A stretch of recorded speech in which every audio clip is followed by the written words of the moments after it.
Yeah. One more time. Are we on? Are we on? I think so. Like, Just fuck, starting I it up. forgot what I was saying.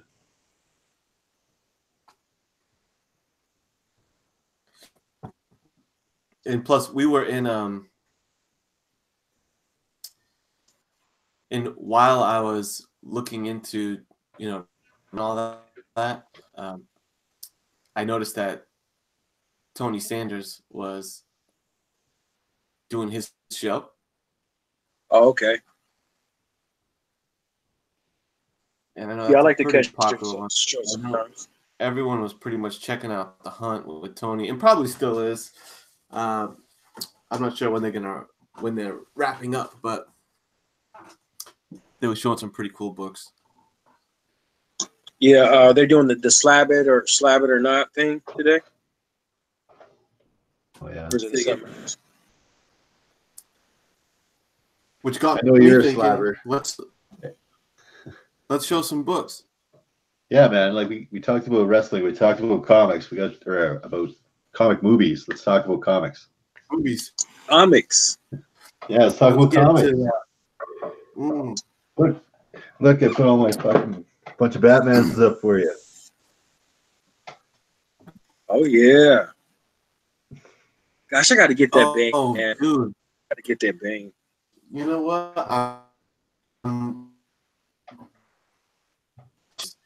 what? Yesterday evening, I started shopping around for that Poison Ivy. That's is that 160 something? The first Poison Ivy, Dave? 181. 181. Yeah.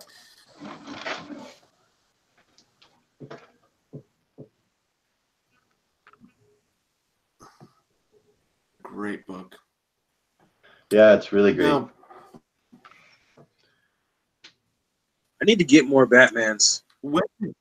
When did you acquire a lot of these books? Like, give me a little background on your collecting. Is this many years? Is this a recent hobby of yours? No, it's been many years, my friend. I kind of took a break from it, right? I did it a lot when I was a kid, and then of course when I was 20, I was much more interested in partying with my buddies and fucking girls. So you give up on comic books. Are we on air? Sure. Yeah. Are we on the air, man? Yeah. Yeah. Okay. Oops. Anyway, I'll try not to swear as much. We're not live right now. We are. We're live. Oh shit. It's all good. It's all good. Anyways, you give up after midnight, so anything goes. you get more into those, young man pursuits, partying and whatnot. And I kind of gave up comics for a long time. And then I found it again in about my mid-30s. And I collected exclusively X-Men for a long time. And I had a really, really great X-Men collection. And then someone broke into my place and stole it. Right. So it kind of broke my heart. I know, totally. It broke my heart to do that. And I haven't been able to collect X-Men since. Just because it's like too painful, gets me right there. But Batman was one of the first ones I started collecting. And, it wasn't as expensive as you think when you went back in those days, because a lot of people didn't know about this book and this book and this book, right? So I ended up buying this book for $20 about, and it's got the pinup inside. Yeah, the Poison Ivy. Right. So that was a really nice buy. I mean, it's not super minty or anything, but it does have the pinup included. So I'll open it up and show you. Right. So there's a pinup inside that book. Yep. And if you ever want to purchase this book, not having the pinup in there makes a huge difference in the price value of this book, right? So if you are shopping for this book, make sure you get one with the centerfold. Yeah, I've heard that. Right, like that was a good buy. And then, another time, like this one here, Batman 232, which is first appearance of Ra's al Ghul. It's an extremely expensive book, but there was a guy living across the hallway from me that had it, and he decided to do crack, right? And then, pretty soon I owned a bunch of his stuff in that sort of terms, right? Including this book, and I think I got this one for about $10. That's awesome. That's kind of a shady thing to do, but I mean, hey, if you're gonna do crack, that's what happens, as far as I'm concerned, right? Well, yeah, it's not awesome that he did crack. It's awesome that he got the books, though. Like, he wasn't a buddy of mine; he was just a guy across the hall, right? So I was like, sure, I'll buy your comics, right? And yeah, you end up getting little bits here and there. Sorry, I'm just reaching down into a comic box, right? You wind up getting. Like, Batman's just start building up into your collection year after year. Joe, you got all that from the crackhead? I got a bunch of those from him. Damn, that's what's up. There's a bunch more. There's a bunch more in here. Comics, thanks for hanging out, brother.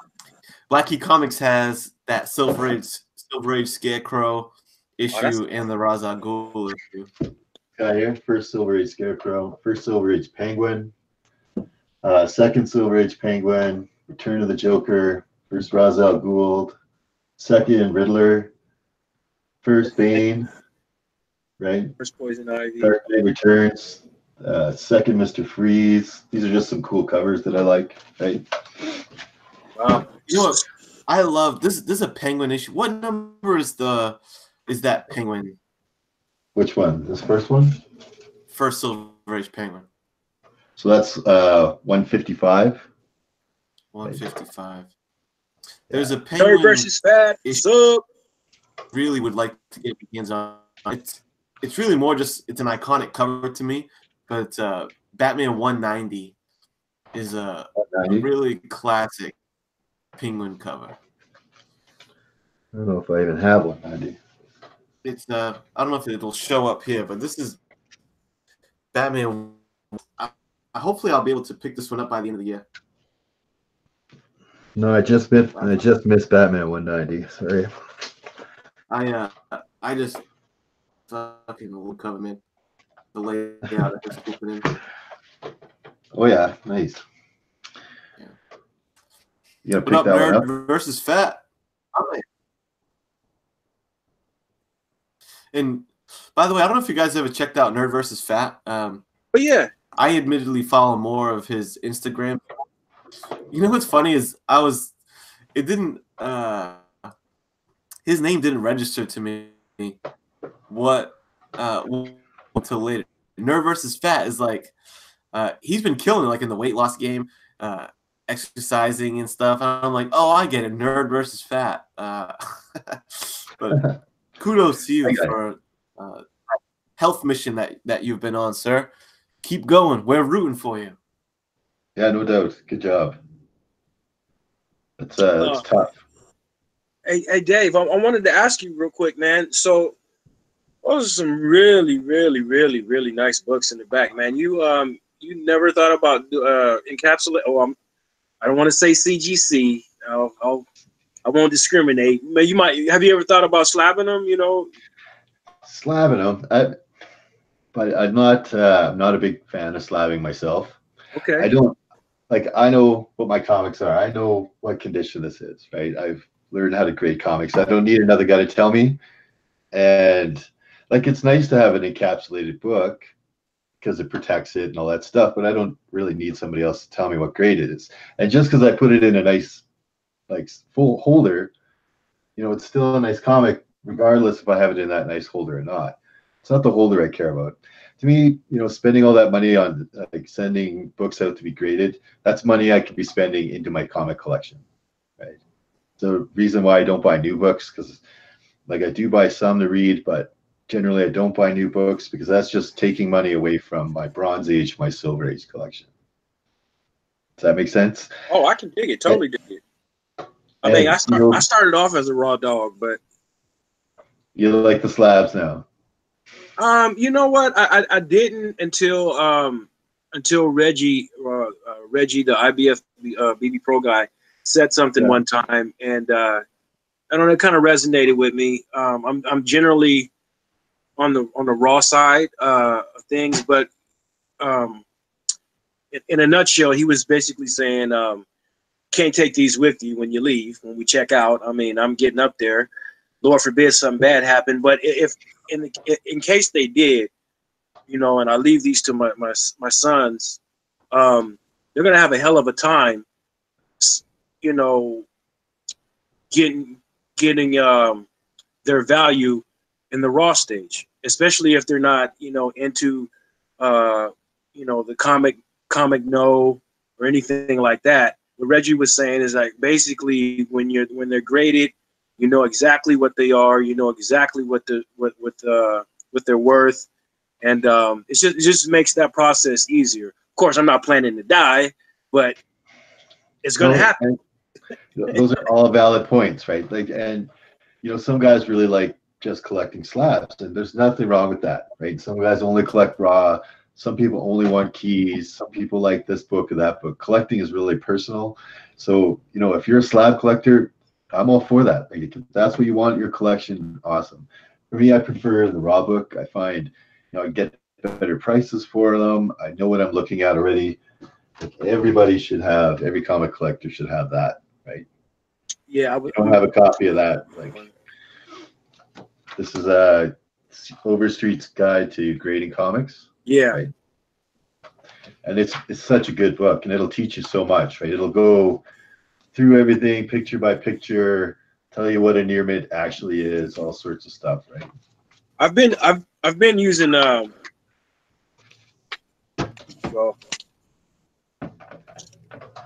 where my bookmarks at, but oh, I've been using this. It's it's a price Yeah. guide, but I mean in the section it has the grading definitions. I mean it's not a book dedicated to you know, breaking it down like that. I've seen that before. I Yeah. like that. I'd like to get that. So yeah, like, you'll get the grading guide in your comic price guide, but it's really short, right? So this book really expands out on it.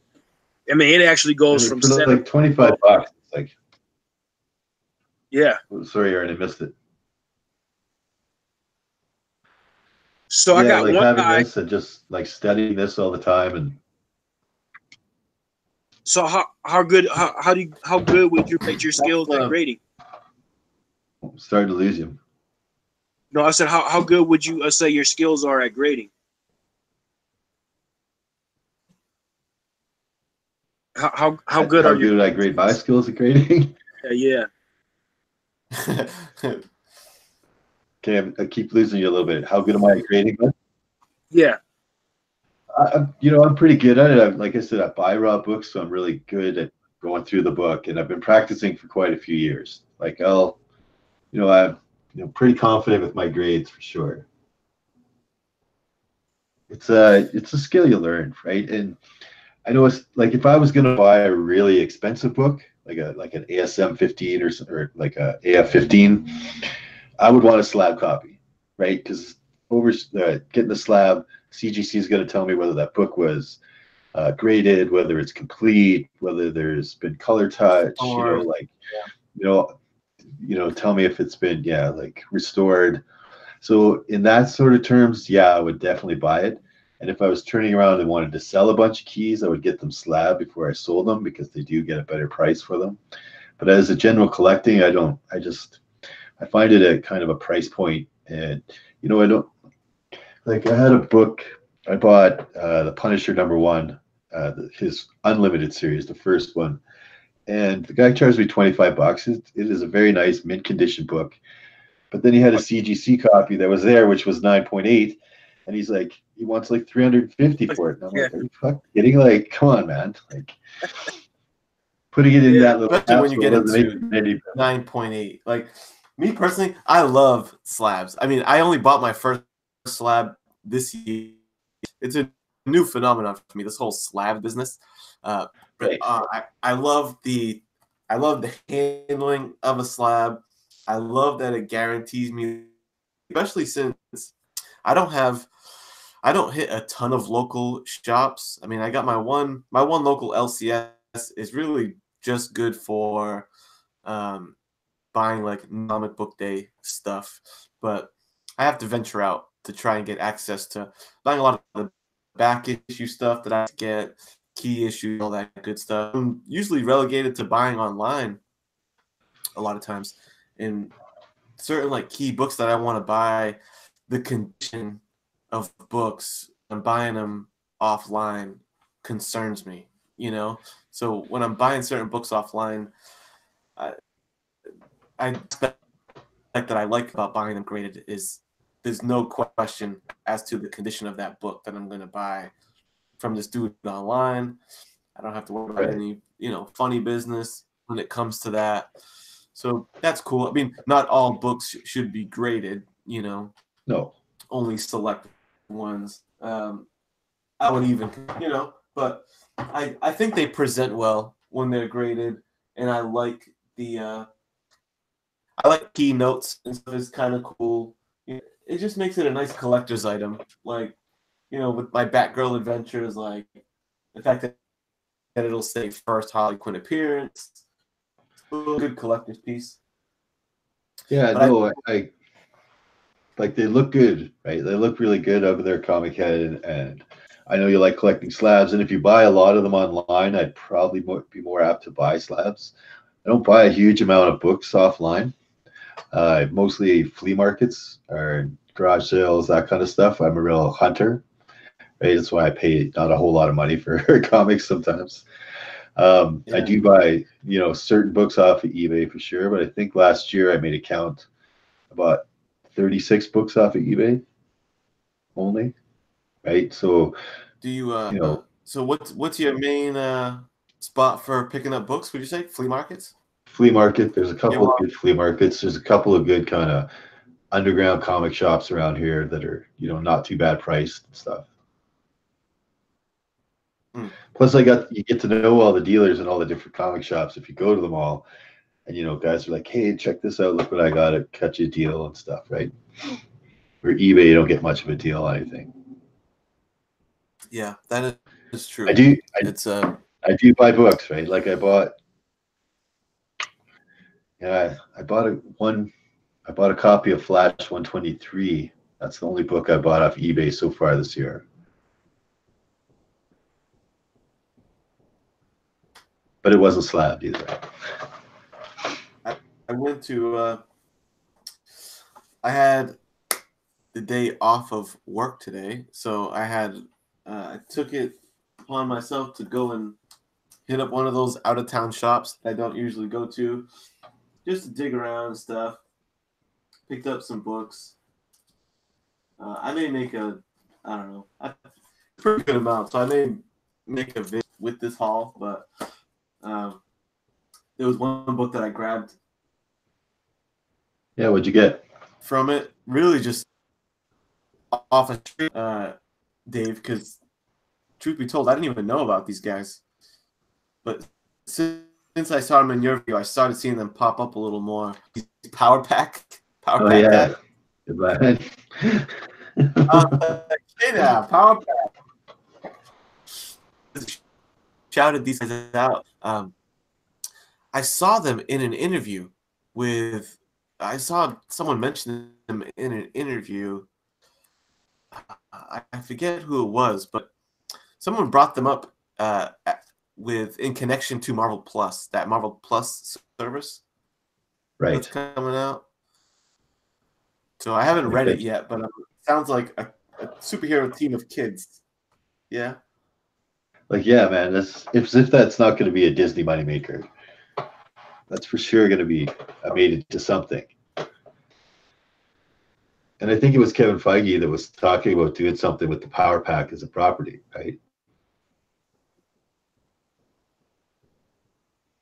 I didn't catch that. Oh, I think, I remember seeing an interview. What's that? Starting to get really rough again. I remember seeing an interview with Kevin Feige, and I think that's where he was saying something about Power Pack and wanting to do something with Power Pack.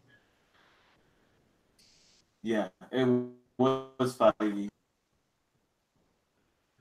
I mean, it's a moneymaker, right? It's kids. You can make a kid show for kids about kid superheroes. You know, Disney loves that. How do you Yeah. make grown up comic fans? You get them when they're kids, right? Mm-hmm. Yeah. Well, Howie. Ooh. Nice, Howard the Duck. Howie. Oh, Hey man, that's a sleeper, right? That's a sleeper hit right there. My boy just got one of those. oh yeah. Yeah, he got the whole run. Yeah. I think he got like number It 1 was- through 7 or something. I think number 5 or 3 has the one with Kiss on the cover. I think that's 13. supposed to be some kind of too. yeah. Number 13 has Kiss in it. This shop had the Kiss issue there as well. He had it priced up a little more than I wanted, so I left it there. The Kiss. How much you pay for that one? This one was $8. Yeah, that's a good deal. What? Oh man, you killed that. It wasn't bad. The only thing is the edition will make that price make a little more sense because it's not pristine or anything. But I still felt it was worth the $8. You know, I would like to get to, I mean, it's not his first appearance or anything. Do you know what his first appearance is?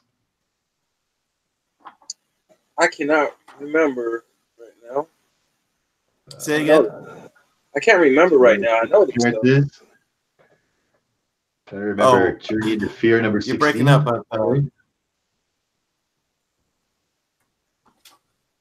What was it? I think it's Man, Journey into Fear 16. Is that right? Does that sound right? I'd have to look it up. yeah. One of those obscure titles like that. The first appearance of those Elementals now, because I've never heard of that. That book that they're in. I'm super excited for the Elementals. I love the Elementals. They're such a great whole concept there, man. I had never even. I was totally I was totally ignorant to them until, a couple weeks ago when the trailer hit, and then everybody started, jumping on board with the, because everybody thought it was Elementals. The Spider-Man guys, the Spider-Man Elementals. Yeah. Yeah, I don't even know what's going on there in that Spider-Man trailer, but yeah, I thought you were talking about the other Elementals, the beings. The Eternals. Oh, that's Eternals. Valiant book? Yeah, it's getting mixed up. Sorry, I was mishearing you. But speaking of which, that Eternals is that's a sleeper hit too. I mean, it's starting to gain a little steam, but I think that's going to do like dumb numbers, like we won't be able to get it kind of numbers real soon. Yeah, the closer that movie comes. It's already one. Which book was that? Eternals #1. Get number 1 and get number 3. Those are the two big keys. Grabbing it.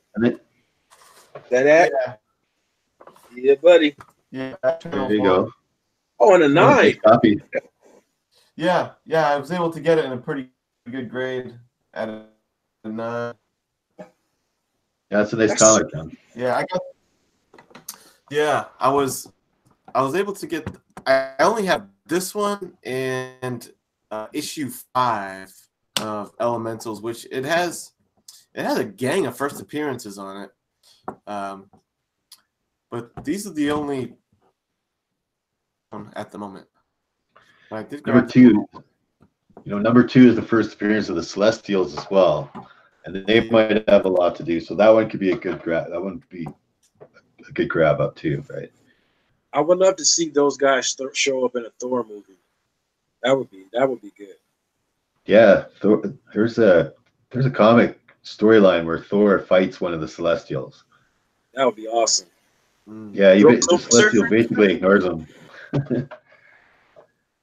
Man, what do you think the chances of Galactus showing up in the next Infinity War are?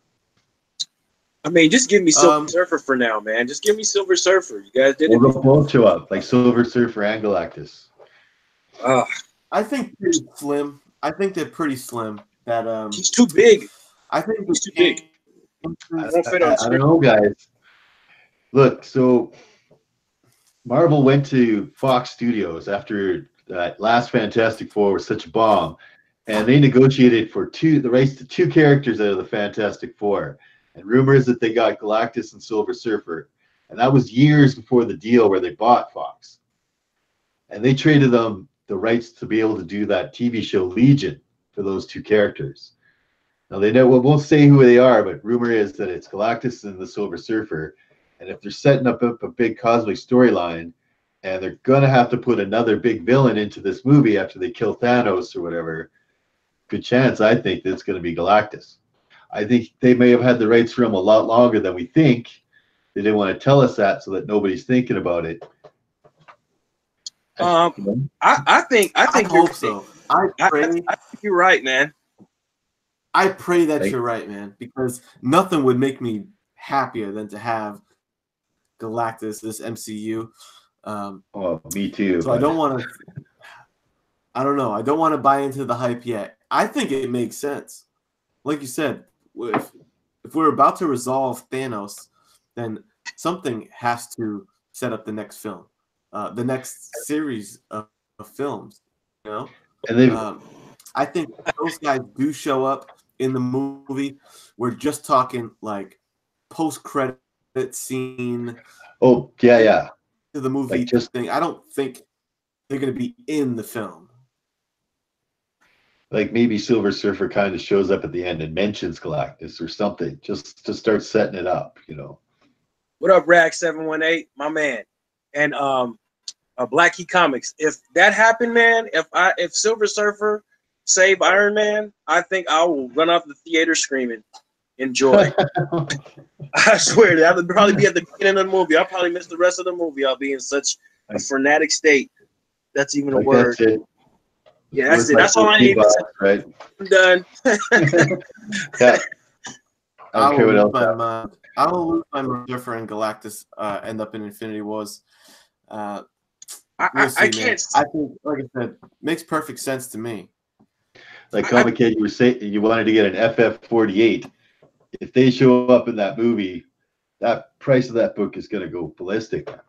Well, that's what I was saying. Expensive book. I know. That's what I was going to say earlier.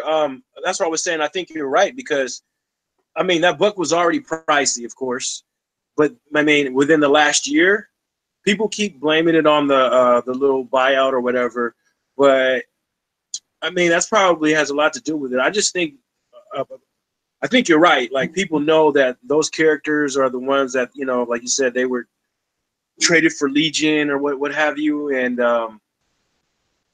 I mean, like I said, it was already a super pricey book. And now you just got that much more out of reach, and it's probably going to keep climbing. But for 48 and what is it, 50 to just keep spiking like that. I mean, somebody knows something. Yeah. It's 48. It's 48 and 49. Okay. Yeah. Yeah. The 49, 50. But yeah, those books could see a huge jump.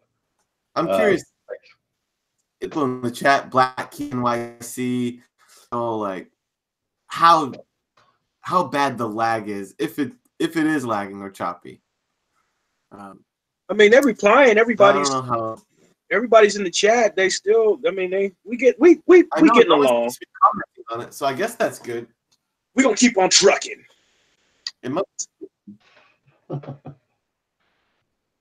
Well, anyway, so check this out. I picked up this book just because I wanted the proximity to. Picked up FF47 today. Oh, good book. Yeah. Yeah, that's a good book. It was in pretty decent shape,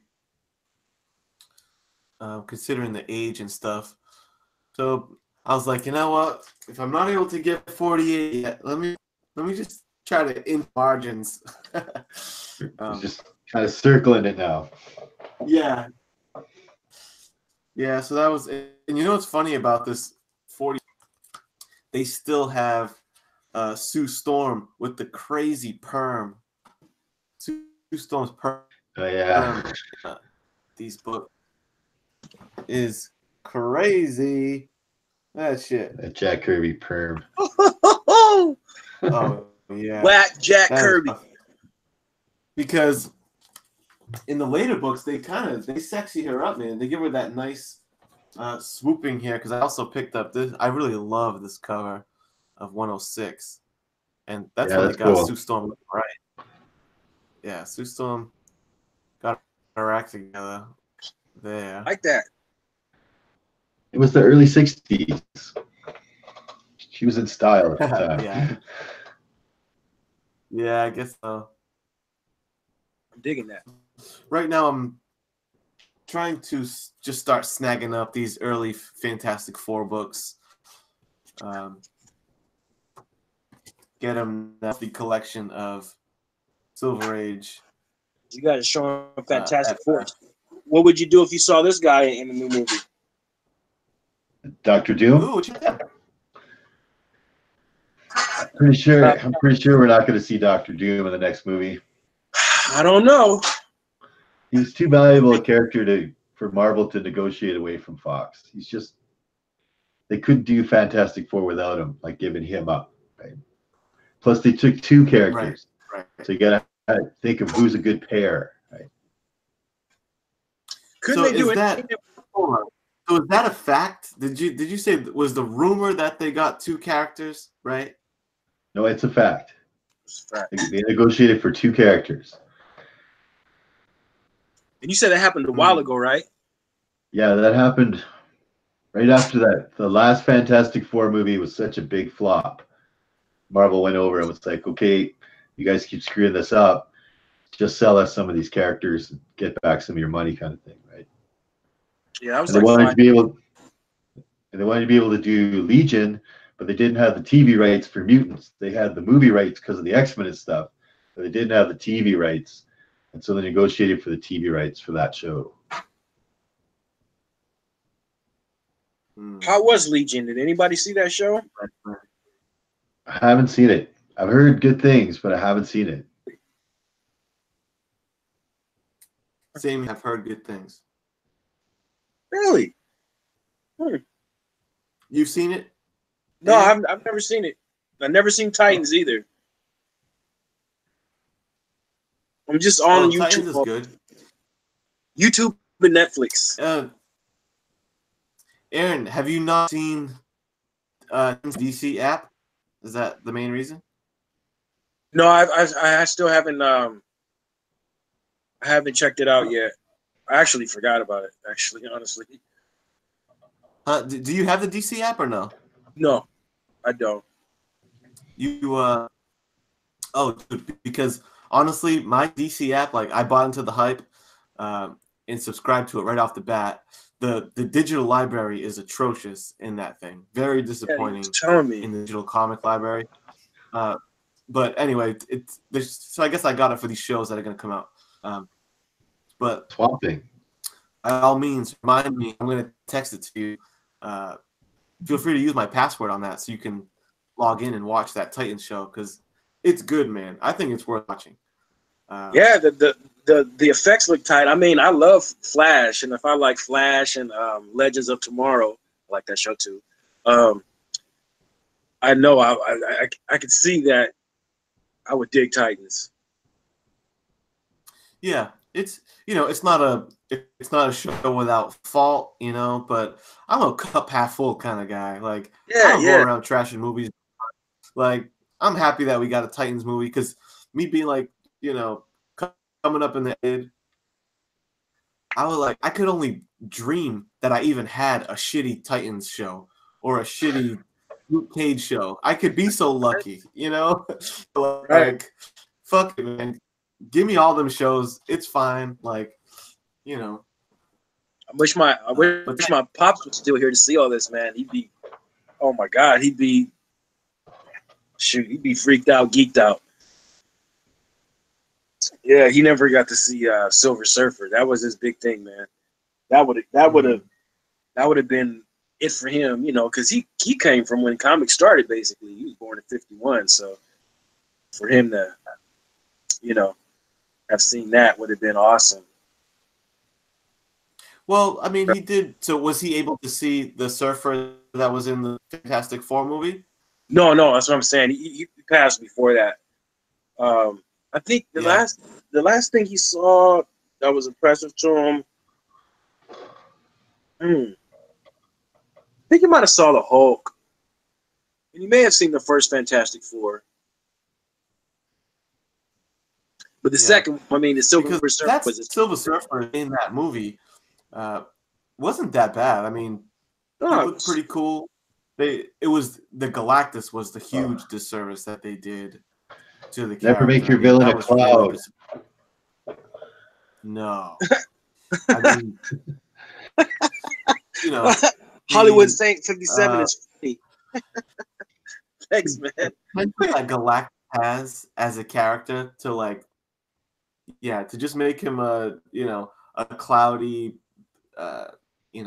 force of doom is nuts. Right. Oh no, the cloud's gonna get me. Fuck. That was just like in depth with Galactus. So I think NYC was mentioning before of like, probably not going to see a Fantastic Four movie until like 2021. I think he's right that all the Fox properties are. We're talking, a couple years out, 2 or 3 years out, which is fine. That makes sense. But as far as sprinkling anything in this new Avengers thing, I think that's even though they have the rights to it, and doing a post-credit scene costs you anything, you can still put a post-credit scene in, giving you a taste of X-Men, Fantastic Four, Galactus, what have you. And, and you can just leave it at that and leave a breadcrumb trail for 2 or 3 years out. So the post-credit scene action on some of these later phases. But I just got to get started. If they do tease Galactus, what are they? Galactus and Silver Surfer. Because if they throw him in there, he can't be an integral part of that Avengers movie. No. Setting him up for. Where would he show up next? The Fantastic Four flick? Silver Surfer or Galactus? Galactus.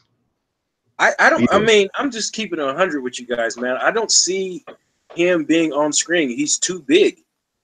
They could barely do the Sentinels right in the X-Men movie. Not. I'm just talking about comparing the size of him. I mean, the CG would look too whacked. I mean, he's bigger in space. I mean, he stands up in space. You know what I mean? Silver Surfer would be flying all around him in space. I mean, the only thing we could see him do is walk around with backdrop of space and stars. I mean, there's really nothing he could do. He's bigger than everything. I don't see him fitting on screen for shit. You gotta trust those artists, those animators, man. They know what they're doing. They'll make them look good. And the technology has come so far, they can do that, man. I think they could do a really wicked Silver Surfer Galactus now. No, I don't have no problem with Silver Surfer. I mean, they did him right last time. It's just Galactus. I just think his scale is too big. Yeah, no, I know what you're saying, but I think they can it's just so seamless with the CGI now. His size. Like, here's a shot of him. He was chilling in New York City. Yeah. When he arrived, so down to be the size of a dude. I think they want to keep him pretty large, but yeah, he's an issue. I think that's one of the I think that's one of his strong suits, actually, because you can use Galactus on Earth kind of towering at kind of mortal level size, and you can also kind of show cool scenes of him out in space, out in the cosmic scene, just as like this massive god entity with his really large, and it all makes sense, so yeah. And he has a spaceship. Like, he has a huge spaceship and stuff as well, right? Yeah, I mean, when you say that, I've just got done watching Skyline. and yeah, and I'm thinking about ID4, Independence Day 4. I mean, the big giant spaceships. I can see him coming out of that. Yeah. I just when I'm thinking about super big Galactus, like my man said, eating planets. I just didn't scale wise. I didn't see how they would be able to make him that big. But maybe they're gonna kind of, like I said, scale him down to the size of maybe like the Sentinels. They did in that third X-Men movie. Oh wait, no scaling Galactus. I wanted like the size of the Stay Puft Marshmallow Man kind of size, like. Yeah. Okay. See. Okay. Yeah, okay. Well, yeah. They did Stay Puft Marshmallow Man. What did you Stay Puft? Is that Austin Powers? Well, that was Ghostbusters. Ghostbusters. What am I thinking about? Oh, Austin Powers was a big boy. Yeah. Yeah. Okay. Yeah. We'll see. Yeah, that's The too most, big. I feel like the most interesting movie that they've announced is that Eagles flick, because that seems like a really left field choice. And Which one? The Eternals. Oh, Yeah. And I think there was a video by, I forget the guy's name, but he laid it down pretty comprehensively, and I tend to agree. I mean, the Eternals films must be getting introduced as a way to like retcon the X-Men into the MCU, right? Is that my video you watched? Isn't that what I said in my Eternals video? Because if you look at the story behind them, the Celestials, which are a character that came out of the Eternals, created the Eternals. They created human beings. They created mutants, and then there was the and the Deviants. So to get the idea of how to bring mutants into the MCU, using the Celestials and the Eternals to kind of bridge that story, really kind of makes sense.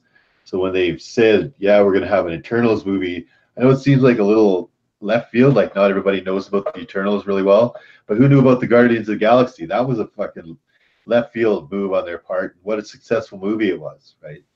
So it really comes down to the screenplay and the director and what they do with it as an Eternals movie, rather than, oh, who are these guys? Because they can do some pretty fantastic stories with these guys.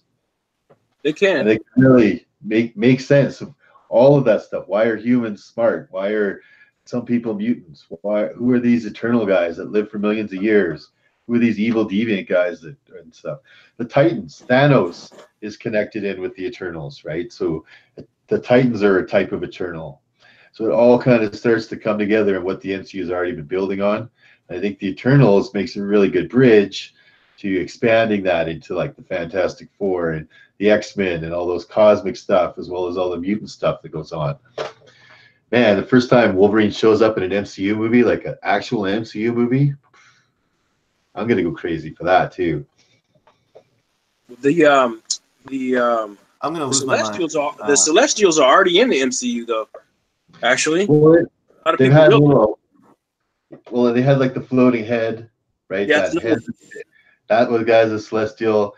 They retconned Mogo or Ego, the living planet, to be a Celestial, which was stupid. I don't understand why they bother with that. And there was another kind of just where the Collector was talking about them, right? Talking about these powerful beings. See them? Yeah. So they've already been alluding to them. And that would really tie in really good, because Null, which is a super hot character right now, he actually comes from Nowhere, which is the Celestial Head. Oh yeah. So I mean that might be segue. What movie are you referring to when you say Chloe Zhao is directing the movie? I'm not sure if he's referring to the Celestials film or a different one. Chloe Zhao, or maybe the Shang-Chi movie. Shang-Chi's one that's kind of on the short horizon, I think. Yeah, I hope they do it kind of lower budget, like make it kind of like an old kung fu movie. Kind of would be kind of cool, like way more action sequences than CGI sequences, kind of, Yeah, I do have confidence in that. Like that's kind of like a no-brainer. You can't really go wrong with it. Kung Fu. Well, you think so, but look at Iron Fist. Iron Fist was terrible. They could have done a lot of kung fu movie, like a really good kung fu story with Iron Fist, and they didn't. But, he looked the part, kind Oh. of. I mean, but he just couldn't get his choreography down. That was his fault. I don't know what was going on. I couldn't even watch the whole thing. Yeah, he I had shit. like Iron Fist. I think I watched one. I couldn't even really get like an episode of the second season. It's horrible. the actor that played Luke Cage. I really like. I was a fan of him. Not a fan of the Iron Fan actor. He was a scrub, and I feel like Heroes for Hire could make a really cool series. You know, if not movie. Like, I love me some kung fu action. I picked up. You know what? I'm talking I picked smack up these about movies. Iron Fist, I picked up but like, did you guys watch The Defenders? That show was actually great. Great. which one? Luke Cage? The The Defenders. Defenders. That was probably like next to Punisher and Daredevil, The Defenders was the best. I mean, it's up there. Most definitely. I thoroughly enjoyed that. Yeah, I didn't see the Defenders. Oh, it's awesome, dude. It's nothing like Luke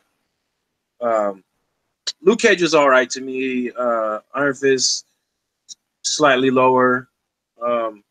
Yeah, the Defenders is right up there with Punisher and Daredevil for sure. All right. Well, I just finished Punisher season 2 yesterday, so now I'll put the Defenders on my watch list too. I got to watch a lot. So. How'd you like season 2? It wasn't as good as season 1, but I still liked it. I thought it was pretty good. I liked just that didn't like that preacher guy, that John, or what was the Did you finish sort of that arrested season? mafia I guy? liked with the head? him. I liked Yeah. him. He's very scary. He's definitely scary. The way they did Jigsaw though, that pissed me off.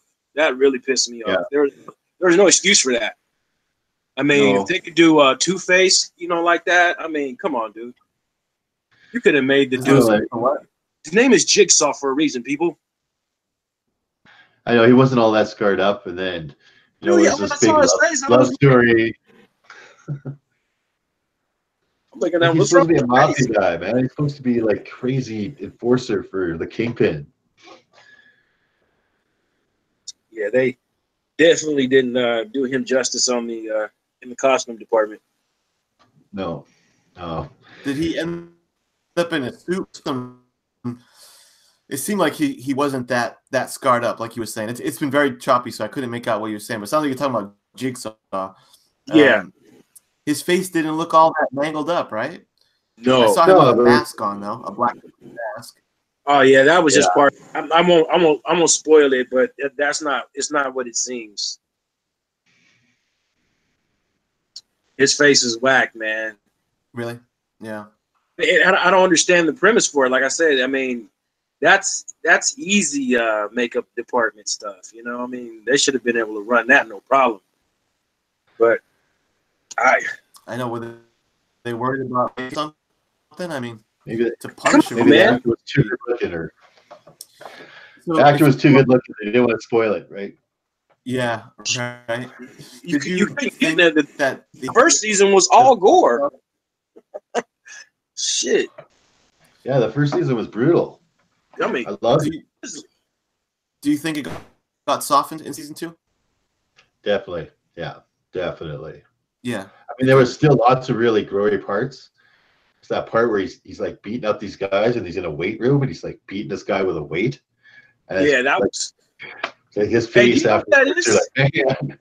Did you guys know were you able to tell who that guy is that he beat up with the weight? Yeah, No. that's his name is Keith Jardine. He was one of the first UFC fighters to be on the Ultimate Fighter. He was like one of the first big guys on the roster. Yeah, Didn't know that. Who? Keith Jardine was Keith what, Jardine. in Punisher season 1 or 2? 2. He's in the scene he was just talking about where he was beating up the guy with the weight. Yeah. He's the guy that gets beat up with the weight. He's playing a Russian guy. I was like, oh shit, that's Keith Jardine. It's pretty dope. No, oh, Keith Jardine's in that series. That's funny. I'm gonna have to look for that. That episode, yeah, before he gets his face bashed in. Look out for that. That's pretty funny. Did you see the latest of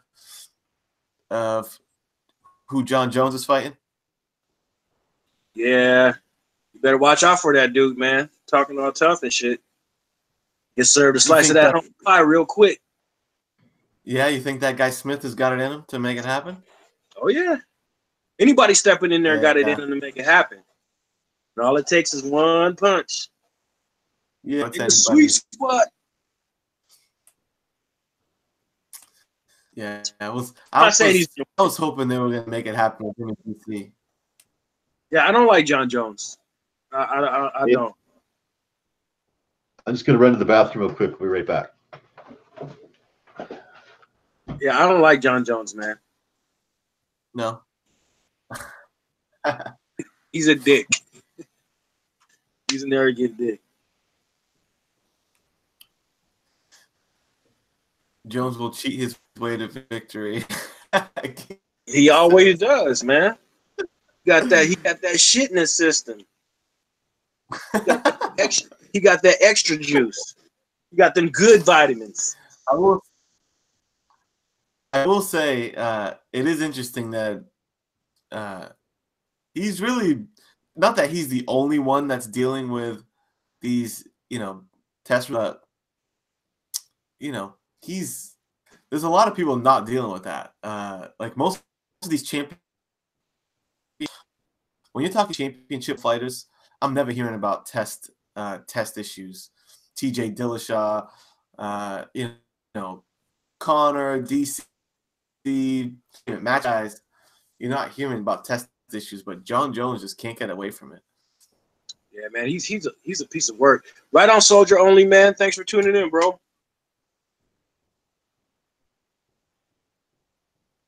Yeah, I don't know, man.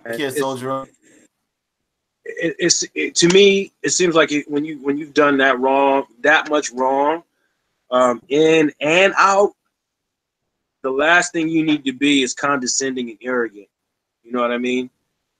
I mean, he don't seem to show no remorse.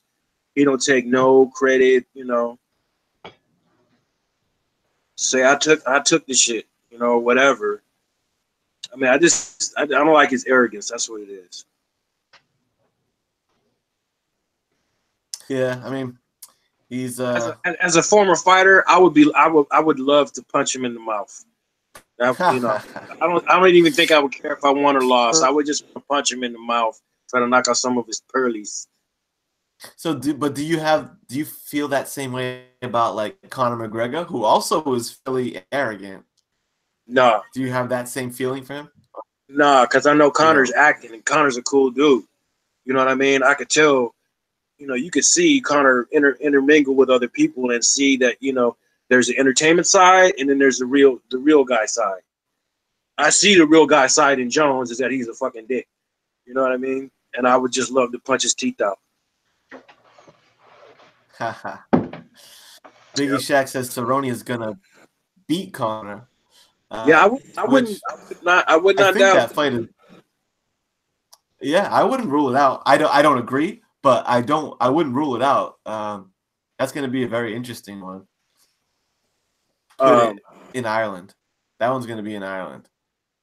Yeah, and Cerrone, he keeps getting kind of bashed because everybody says he's being a little too friendly and kiss ass, but I don't mind that so much. I just think that he might be a little too lax when it comes fight time. You know what I mean? And he might, he kind of like he doesn't. He always loses the big one, kind of like Nate Diaz. They make it to the big stage, but they always just fall short of the that big time spotlight. And I think that's probably what's gonna happen to him. He might show up, get his ass kicked. Yeah. Probably, yeah. Under the bright lights, especially if he does go to Ireland. Yeah, Connor's. Just imagine, because I think that's Connor's superpower is the ability to be comfortable under the big lights, like this amazing confidence of like it looks like when he's walking that walk out to one of these big fights because he's like the biggest draw in the game. He truly seems calm, and like savoring the moment. He doesn't seem like he has jitters, man. Except for the last fight, I could see it in him. I could tell he was nervous, and I knew that he knew he was going to lose. He didn't think he could beat Khabib. That could be. He knew he wasn't going to beat that dude. He did a hell of a job, though. He showed made a good count of himself, but I could see in his eyes he didn't think he was going to win.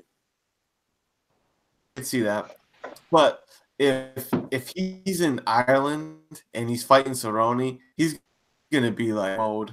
Yeah, I'm pretty sure he's gonna be in the real zone. He's gonna be doing the strut. He's gonna be doing the counter strut. Yeah. Do you Jones fan, huh? Do you keep up with MMA at all, Dave? No, not really. I have no idea who you guys are talking about.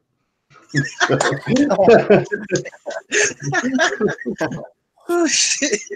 Yeah, there's some Canadian legends in MMA as well, like GSP. Have you seen Saint Pierre? Saint Pierre, no? Yeah, I've heard of him. No, I've heard of him. See you. Good night, brother. Thanks for tuning in, man. Appreciate you. Appreciate you hanging out, bro. For real, thank you, man. Hopefully, I can get my connection together a little more because I feel like it's hard for me to get into the groove of the conversation sometimes with you guys because it's like. And I think we're all struggling a little bit, but it's working. We're working it out. Got to pay your real brother. So we can. My brother lives in Canada. How close are you to Ontario, Dave? I know. Far.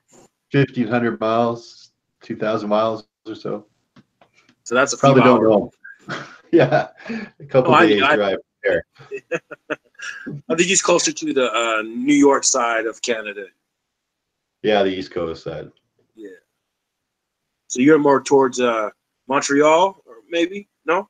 No, I'm closer to like Vancouver side, closer to the west side. Oh, so you kind of straight up from us. Yeah, where are you at, Aaron? California. Yeah, so if you just kind of go up and then went a little bit east, you get to Calgary. Okay. BC, British Columbia. Alberta. So that's different? That's different. Is it? Alberta, it's a different province. Okay. I was always never really sure how that worked. We kind of talked about that last time. Like you guys don't go by states, you guys go by provinces. We just call them provinces. It's the same thing as a state. Okay. Yeah. We just have less of them, but they're bigger, a lot bigger. My channel is Comics Most Wanted. Biggie Shaq.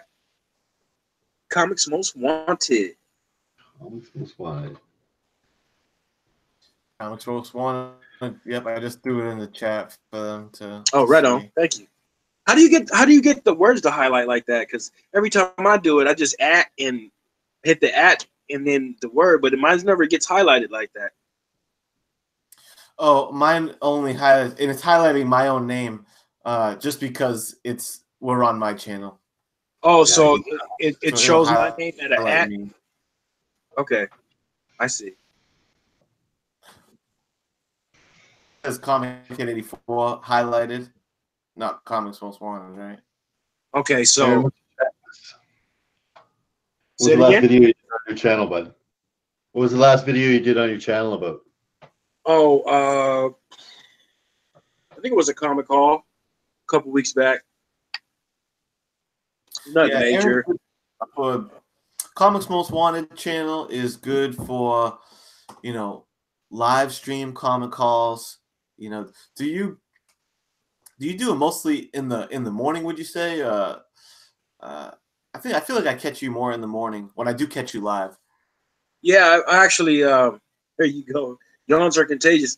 I try to, I'm a early bird, so I mean, sometimes I'm up at like 3, and or do it like 7 or whatever. I try to be a little more mindful now, and because I see that, in the thing that people don't like to go on when other people are on, so I try to have YouTube etiquette, comic community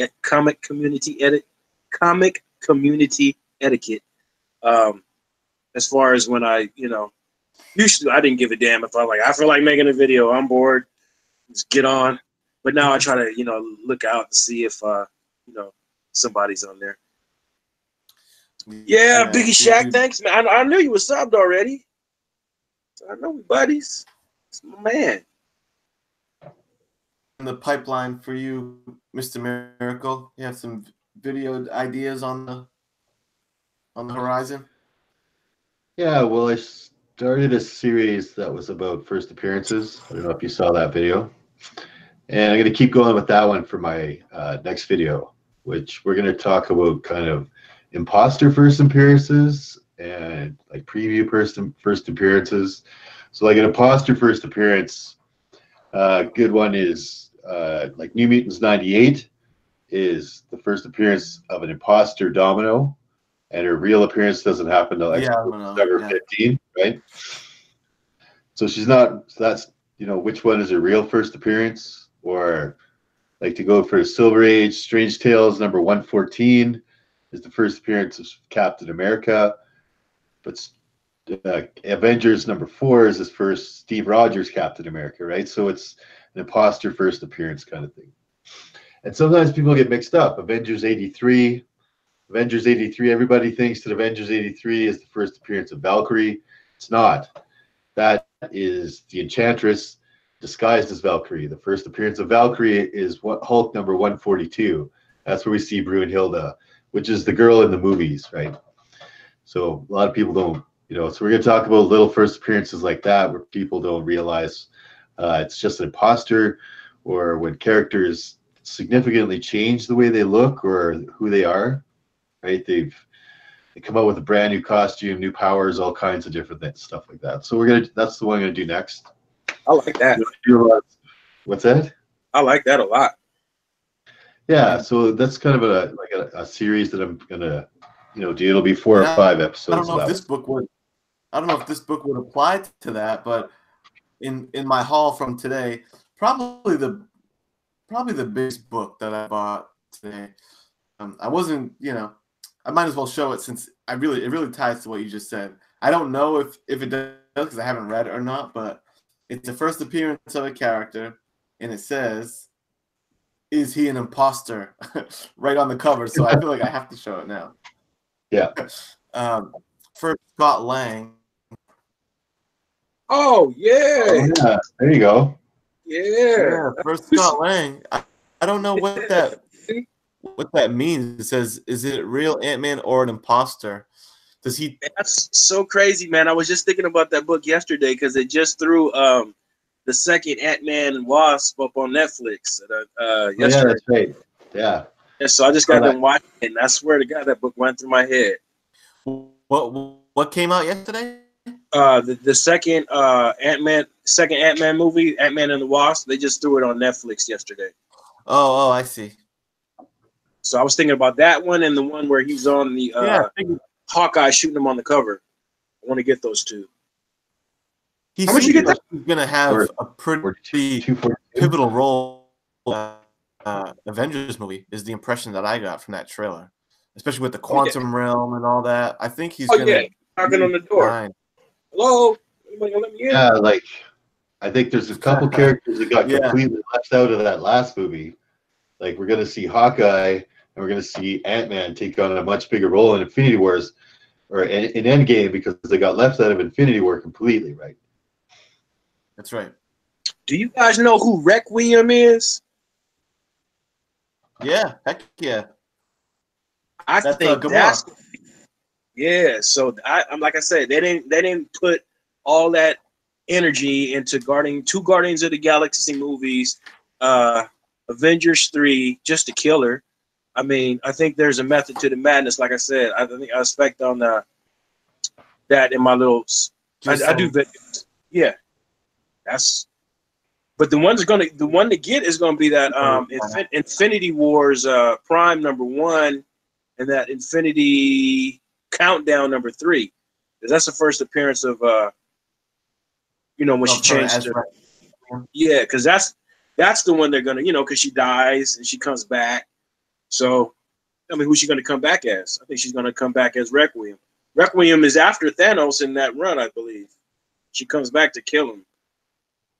I think that was the premise in that whole Infinity Oh, Countdown. I see. Yeah, because she does come back from the. Yeah, did she die though? Is that what prompted her coming back as Requiem? She died. I'm not sure if she died. I Or don't. I don't know how that went down. Actually, to be totally honest, I can't remember. Just remember she came back yeah, as because I'm not. She definitely popped up after Thanos died. Well, she killed Thanos. Yeah. with the dagger I thing. mean, yeah, not a bad thing to speculate on, but that would imply that they're really gonna put a lot on Gamora's plate in the movie. Sure about that. Yeah. Well, I You just got to don't bring her see. back first. I Yeah. know they're gonna do a Guardians 3, and she has to be in it. So I mean, Who only knows so. what'll happen with Guardians 3? You don't think there's gonna be a Guardians 3? James Gunn? Oh, Oh, James. there will be Big one. Jack. No James Gunn. Right? Yeah, I didn't realize what he. I didn't realize what the big deal was until earlier today. I heard that. I heard what his decade ago tweets was about or whatever.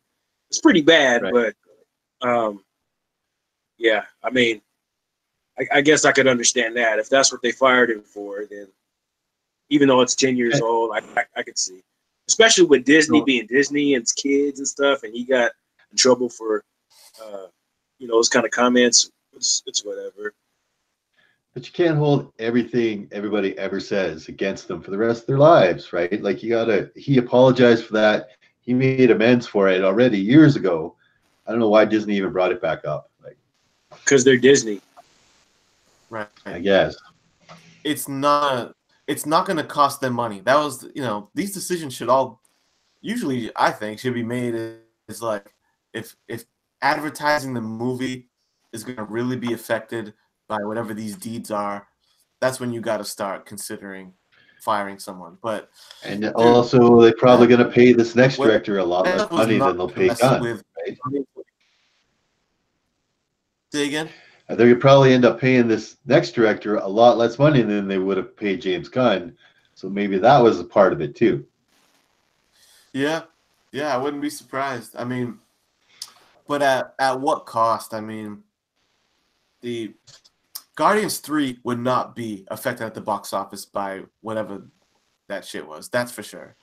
And you're right. It happens, you can't fight someone forever. That's one thing I've noticed in this climate is like there's no forgiveness. Like if you mess up on something, these people in the public eye, like I guess there's just no coming back from it, and you're just marred is what it feels like. Well, here's the whole thing, though.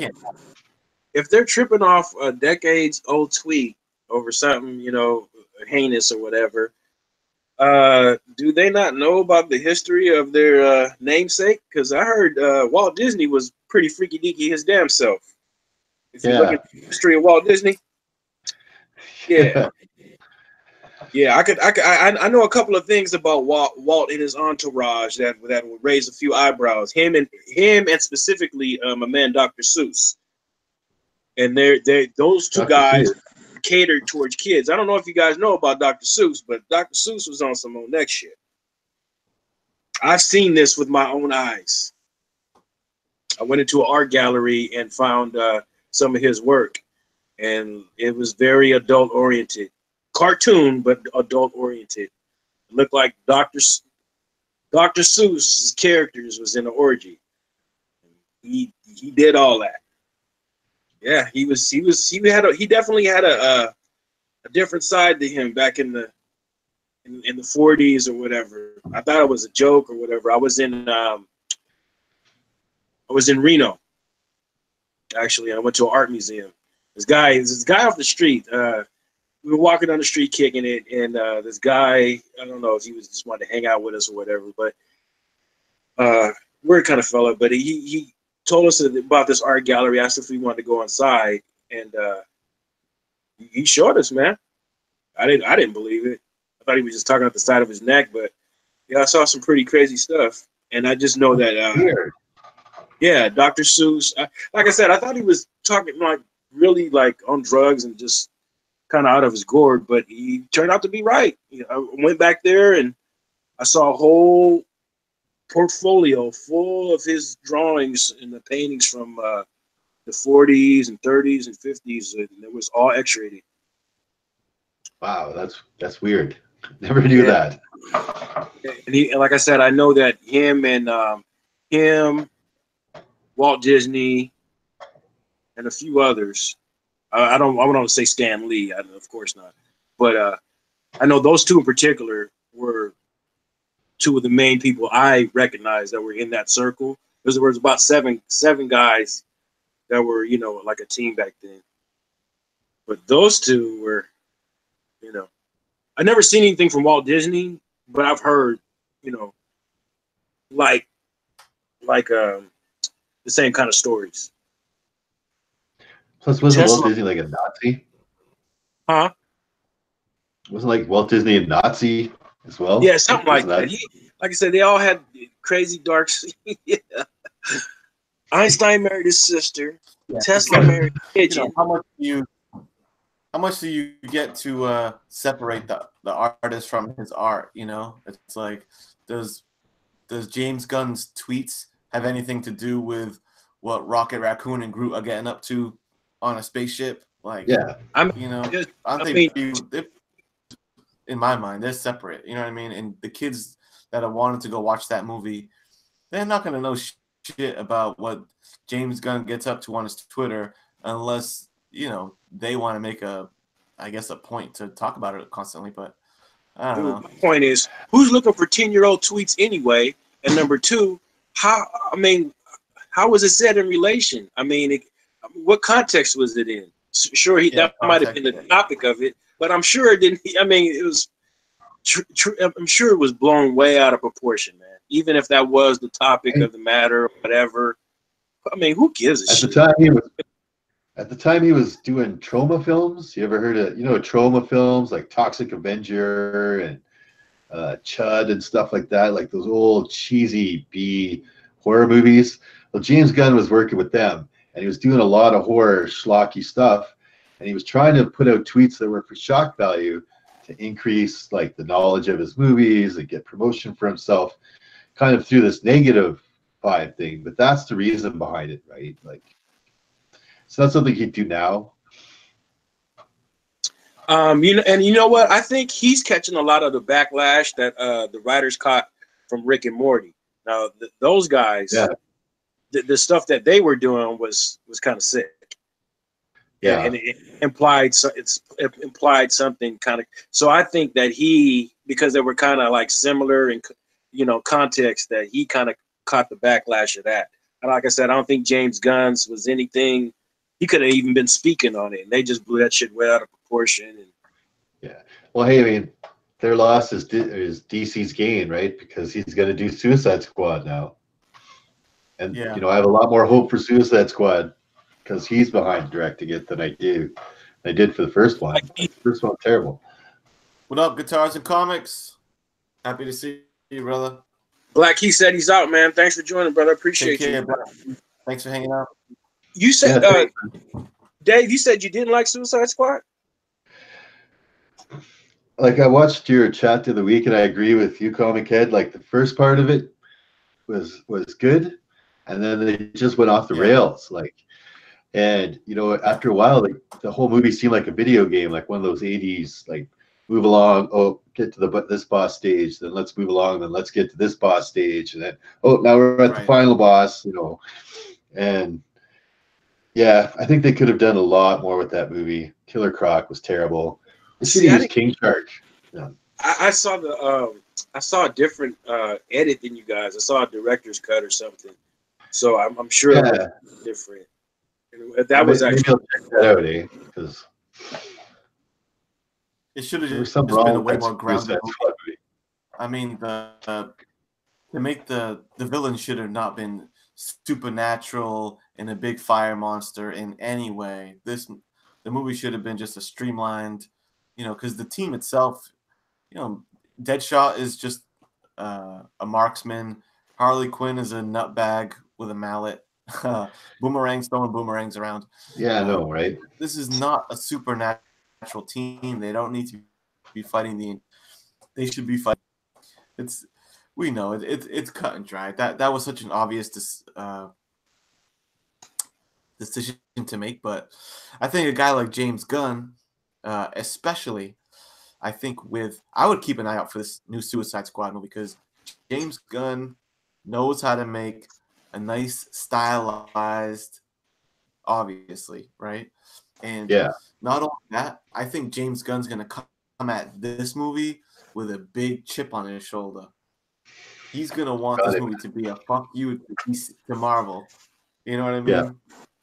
So I think he's gonna put his some oomph into that Suicide Squad movie and make sure that he redeems himself, and not only redeems himself, but sticks it to Marvel. Sure. So that movie's probably. I think you nailed it right there, ComicHead. I think you got it like right on there. He was gonna come in there with like, "Screw you," and I hope fucking Galaxy of the Gardens 3 fails. Like, screw you. Hey, it might be heading that direction because, like I said, what are they gonna do? Like, what are they gonna do? Like that franchise is way too big to just build up like that. And I mean, people love it. I mean, they made so much money. I mean, that's a part of Marvel's success, and to just throw it away like that, dude. Like, often right now, it's destined for failure. Star-Lord? Who the hell cared about Star-Lord, right? Like, who the hell cared about Groot or Rocket Raccoon? Going into that movie, I thought it was. I was like, who the hell is the Guardians of the Galaxy? Exactly, right? And then you go and you reference the comic book, and the first Guardians of the Galaxy is not even them. It's kind of like the first Suicide Squad. It's like, yeah, completely different characters. Yeah, I was disappointed Yondu wasn't one of them. I was like, damn. And you think so? Biggie Shaq says you think Captain Marvel is going to bomb. I didn't initially think. I agree with Biggie Shaq, man. I agree. I think that it's going to be a train wreck, and I think it's all going to be because of Brie Larson. I think she just even watching the trailers, I'm just like, just go back to your room. Go back to the room. All right, like nobody wants you here. Not an action hero, man. It's cringeworthy, huh? Now watch. Yeah, it's gonna be a bomb. I initially thought the same thing about Shazam, and now I'm starting to kind of switch roles. I think Shazam might be kind of okay now that I realize it's geared towards the young adult, teen audience. So if Shazam doesn't have the same pressure on it, man. It doesn't have that whole like link to the Infinity Gauntlet and Endgame, right? Like everybody's gonna go see Captain Marvel, and I'll go see it just to see if there's something to do with Endgame in it, right? Just that's the only reason I'll go. I'm really not that interested in seeing Brie Larson play Captain Marvel. I'd like to see the Super Skrull. That's cool. Like that's cool. And I am interested in her origin story. I do want to see how she, the whole Kree thing, how she transformed and whatever. I do want to see that. And it looks like they're already making her transform into binary, in her binary form, which is kind of later in her character's development. But seems like a lot. The thing with Captain Marvel, Maybe not I'll bring only the X-Men in and Rogue can come and steal her powers and take Brie Larson out of the MCU. That would be awesome. oh yeah, I know. I would love to see her and Rogue cross paths eventually. Which I was going But to say the thing earlier. with Brie Larson, if you're not into Brie Larson as Captain Marvel, man, I think you're gonna have a lot of Captain Marvel in your MCU future, because the way I see it is gonna die in this upcoming flick, and Captain Marvel is gonna be basically the new Avengers leader. You know, she's the new captain. It's girl power time. You know, so I think this next phase of Avengers is with Captain Marvel at the helm. I don't. I would I say, hope you're wrong. I unfortunately, hope you're wrong. So you saying, see, I'm just now learning about this pan out that way. SJW stuff and all that. And I guess everybody's saying, there needs to be more diversity in comics, so that's why you're getting all these, people of color and more women now and stuff, and they're just kind of purposely making it a thing. So that's what you're kind of saying, they're going to try to kill off and throw her in there to appease that. Like, before more feminist friendly. Yeah, well, yeah. I can't deny that I'm seeing it more. If it's genuine and organic, then I don't mind it. But if they're doing it just to kind of quota, I'm not feeling that. Yeah, when it's really forced on you, it's I'm not like that, man. Just keep it like it was. Like I said, when it's organic and it's naturally occurring, I got no problem with it. But if you just changing shit up just for the sake of pleasing certain people and or to not and create some kind of buzz or whatever, forget that nonsense. It's almost really hard for them to do it organically, though, because comic books, back in the day, were all males, all white males, right? They were totally whitewashed, totally male focused comic books. So they have a lot of hard times. So they got to retcon these characters to be a person of color or a female or something, right? Not really, though. Look at Ant-Man and the Wasp. Yeah. Who was in that? Larry Fishburne was. And it was great. It was perfect. And things like Nick Fury being black, or certain characters that have where they had that Asian guy in the Thor movies and stuff. That's fine. Like I agree that it's bullshit that comics were so like that, and it's fucking shameful almost, right? And having this diversity is a good thing, but when it's forced, like you're saying, when it's like shoved in your face, forced, it really pulls back from the movie, right? Like, yeah, I don't know why they made Nick Fury black. Now, the first time I seen it happen was with Kingpin. Michael Clark Duncan and the Kingpin and Daredevil. I didn't mind that because they needed a big, physically imposing guy. So that I mean, even though it was a little weird at first, I was like, okay, cool. You want to change something? That's a cool way to change it. But I don't know why they made Nick Fury black. Nick Fury is that was one of the more interesting ones, because they actually made Nick Fury. They turned Nick Fury into Samuel L. Jackson long before the films. Like, they literally made Nick Fury Samuel L. Jackson when they did the Ultimates reboot. I remember they rebooted him, black dude, bald head, goatee, eye patch, Samuel L. Jackson. It was like, oh shit, and everyone knew what? It was very, and just I don't know, and it was funny because when they made that decision, that was long before the Avengers movie came out and Nick Fury got cast, right? But nobody complaining? It wasn't even to MCU. They just, I don't know. It's really weird how that panned out. It's like, why did they do that though? It's like, what? I mean, was it some kind of alternate, Earth, like Earth 616, or was it some kind of alternate thing? Or that I can understand. That's what I'm saying, organic. But just to change it is kind of weird to me, man. I'm like, if it's not broke, don't fix it. What was wrong with Steranko's Nick Fury?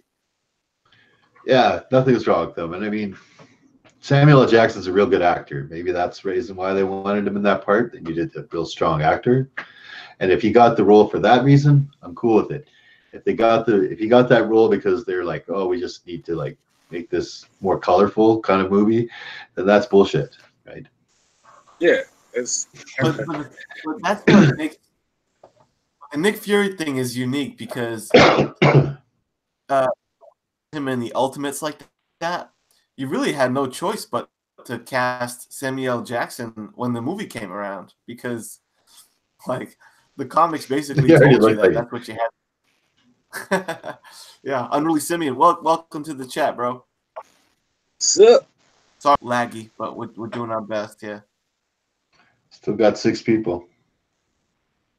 Yeah, that's what I'm saying. Everybody just kind of accepted that, like it was a thing to do. Not me though. I mean, obviously I'm black, so I'm cool with the, showing more, color in comics, whatever. That's cool. Yeah. But I mean, like I said, it's just to throw it in there. I'm like, what the hell are you guys doing? Like I said, the only time I've understood it was the Daredevil Michael Clark Duncan thing. Every other time, I'm like, huh? Okay.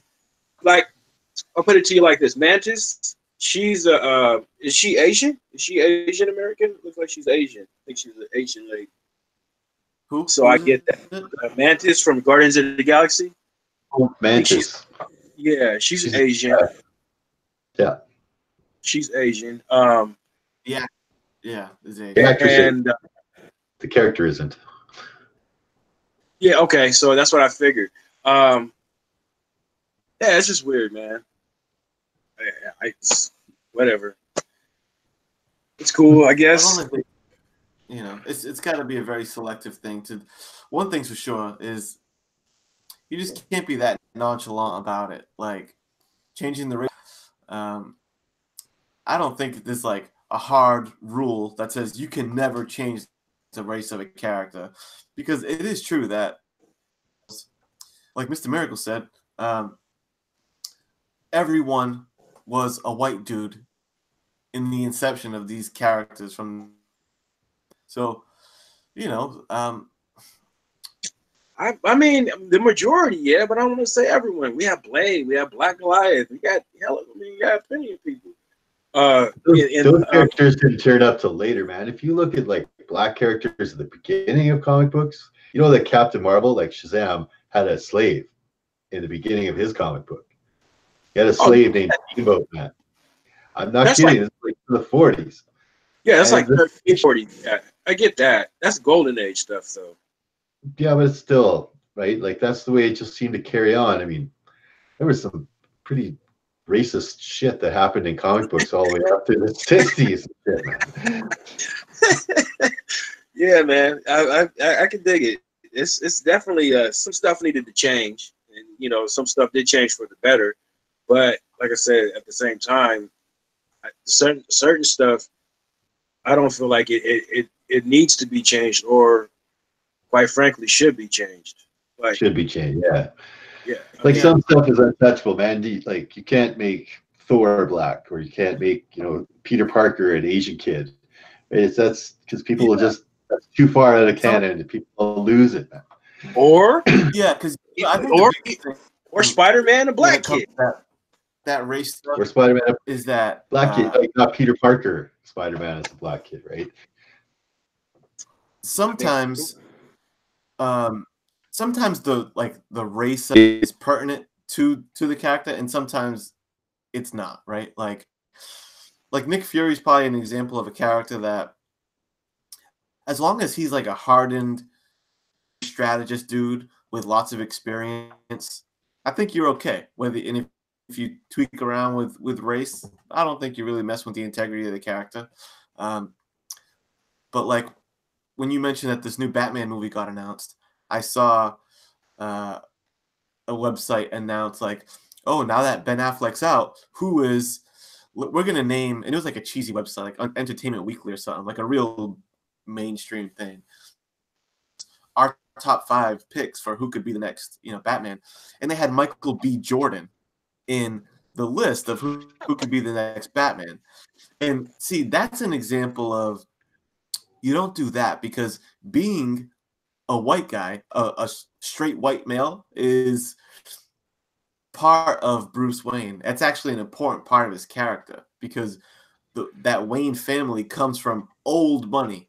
Old money is the Wayne family. Wealthy money. And he needs to be a millionaire guy. You know what I'm saying? And let's just be real. How many African American families have that old money? It's not even old money, bro. That's when you say old money, that implies rich. Them not rich people. Them is wealthy people. There's a difference.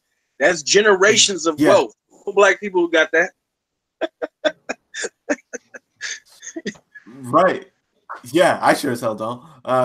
But yeah, you're right. I'm not just saying rich. I'm saying that old, generations and generations of wealth. And it's just, I don't know, just being like, it's a factor to Bruce Wayne's character. Now, what do you think about when an African American guy or a black guy or whatever is called out as because I've heard that thrown around, and I'm like, hold on, Superman's white. What you cut out? Say it again.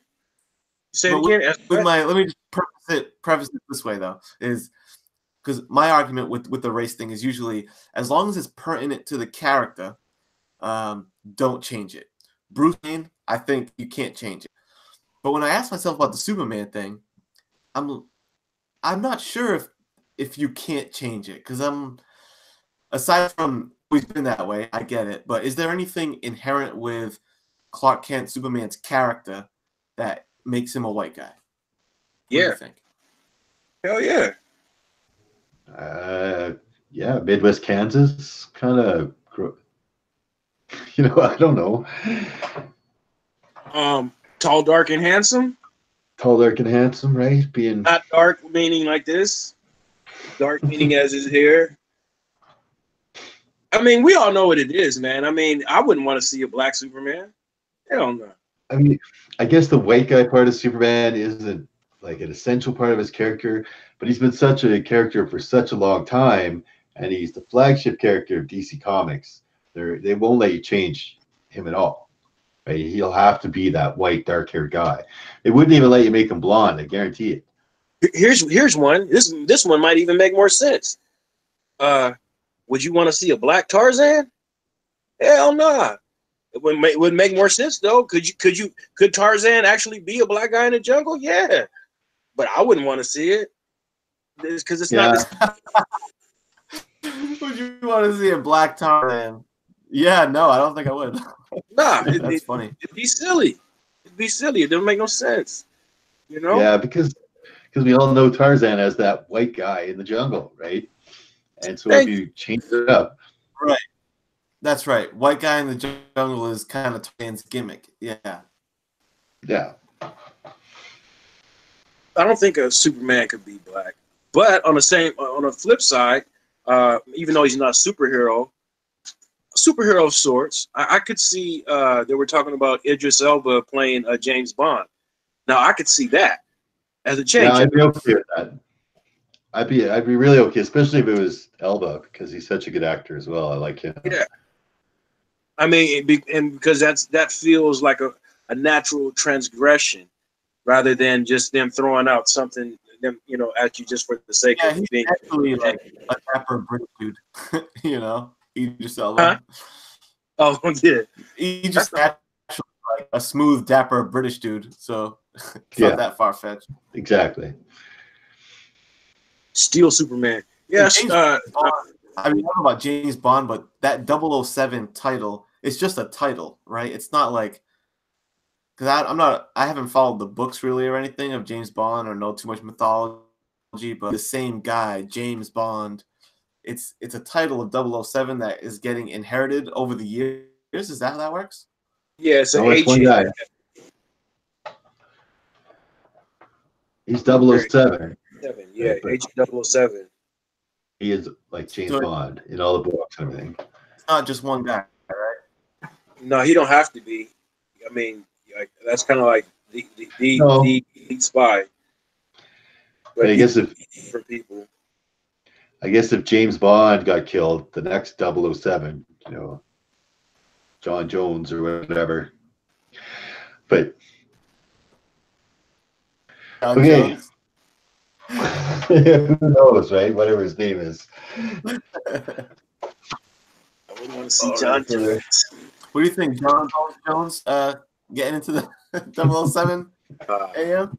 No, definitely not. Yeah, man, that movie. Was that the guy you guys were talking about earlier? Unruly Simeon says 007 means he is licensed to kill. Okay, that's why that movie was called Licensed to Kill. Okay. Yeah. Yeah, I actually just got done watching the James Bond movie. It's the first one I can actually remember watching through and through for a while. It was a Tom Dalton James Bond, though, if that's his name. Timothy Dalton. Timothy Dalton, excuse me. Yeah, and it wasn't too bad. It was him. It was him, and you guys know who Talisa Soto is? Her fine self. Talisa Soto. She played one of the main characters in the first Mortal Kombat movie. Yeah. The one that was friends with Nick Cage or whatever. I don't know if she was Katana. Yeah, I think she played Katana in the first Mortal Kombat movie. Real pretty. I can't picture it right now. Yeah, she's when I was watching the James Bond movie, I was looking at her like, dang, where do I know that lady from? What was she in? Then I had to Google her. It's like, oh, that's Mortal Kombat. Okay, yeah, she's real pretty. But I haven't seen that movie in a long time. Yeah, it was pretty. It was a trip. I never really tripped off of James Bond movies before. It was 80s, so it was kind of cheesy, but it was kind of, and I could tell I would have thought it was cool as a 14-year-old or whatever, you know. I just never got into James Bond. Yeah, either really. I was always comic books. Right? Yeah, man. Shoot, you sound like me earlier, man. This is my third stint at collecting. My comic collection was about 14. I had that stolen from me. Oh, yeah. Yeah, the second one I actually lost in storage. But fortunately, I had maybe like 2 long boxes. And right before I lost it, I took out all my valuables, or the ones I really cared about, and kind of kept my little filler stuff in the storage. So that's what I lost. So I don't know. That's too bad. But I really didn't know how to collect it anyway. I mean, now I'm confident. What do you collect mostly, Aaron? Well, now I'm bronze. If I had to say anything, pretty much bronze. And now I'm going after keys, stuff like that. A lot of first appearances. Oh yeah, you got the. I said you got the new. Oh yeah, I got the naughty of it, y'all. Oh yeah, she's a naughty little zombie tramp, boy. How much? I got the. How much you get for that? The variant, the naked variant. They were just cover price, so $4.99. So $10 for the pair. Oh. $10 for the unintended. Man, I'm like cool, these zombie tramp covers, like dog shit. But they're really cool covers. I got a boobies. I like boobies. Yeah. But you know what's funny is I actually prefer that one. Yeah, it's definitely classic. I feel like it's just, I don't know, it just aesthetically looks like it was. That's not J. Scott Campbell, no. Is it? That's not J. Scott, is it? No. Yeah, I can tell he tried to. Seems like he tried to emulate him, though. But Campbell-esque. Yeah. They're pretty cool covers. So, yeah. Those might skyrocket, man. You might see those on CBSI next week. Yeah. Never know. Watching those top 10 hot books videos. I haven't watched the one this week, but I saw in the thumbnail that Spawn book that you were telling me about was Zoom. That's one of them. Yeah, number 2. And I couldn't make out what you were saying was what the error print was with with it. So what was the error print in that book? Okay, so the inside of the book is supposed to be black and white as well as the cover, and some pages came out with color instead of being all black and white. Sorry, it keeps it cut out again. Some pages are colored. Yeah, some pages are color. They're not supposed to be. It's supposed to be all black and white. Right, but they're colored. Yeah, it's supposed to be all black and white, but some of the pages are colored. Yeah. Okay. Okay. Which, I mean, they're going to actually, they're not recalling it. They're just going to replace them all. So if your shop got 10 copies of the error, they're going to send you 10 normal copies. But I don't know why people aren't tripping on them. It's still an error book, and it's still going to be worth money. I mean, I don't want the corrected ones. I want the fucked up one. I mean, I know. Isn't that funny when they're like, all right, return, like when whatever Dead Rabbit got canceled. All right, everyone, just return your copies because it's discontinued now. It's like, yeah, right. Yeah. Shit. These bitches are going to eBay, sucker. They're not going to you. But because here's the thing, because they're not saying it's recalled, like Comic Tom and them were saying, they don't see the long term. They don't know, because it's spiking at $25-$30 right now. Kind of like that Return of Wolverine with that the error in it, which I found out from them. They said that got recalled, but just because it doesn't get recalled, technically, that doesn't mean it's not an error. I mean, we're getting the book because it's an error book. You know what I mean? Who cares if they recalled it or not? I mean, if they recalled it, I'm not returning it anyway. Nobody ever does. So, I mean, I still think it's a book to get because it's an error. I get all errors. I like getting error books. That makes sense. There are quite a few of them. Like that Batman Kings of Fear, that has an error in it. That wasn't recalled. That Infinity Wars #4, the one with the Battle Lines variant, the one with I guess it's Adam Warlock on the cover. That is an error, price error variant. Yeah, Biggie Shot. I love error books and recalls. Yeah. So you said error books and recalls. So I guess they're tripping because just because it's not technically recalled, nobody's gonna clamor for it, which I beg to differ. But hell, what do I know? X-Men Gold. Yeah, which one was that? Amazing Spider-Man 4. No, that wasn't an error. That was a controversy because that had some anti-Mormon rhetoric on a page. It wasn't, but they did recall. I see what you're saying.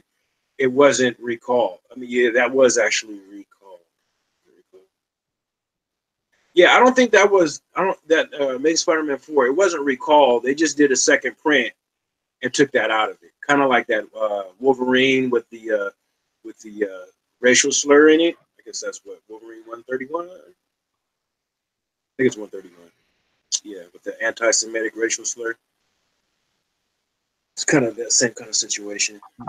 I'll get them though. Right. Shit, I get all the errors.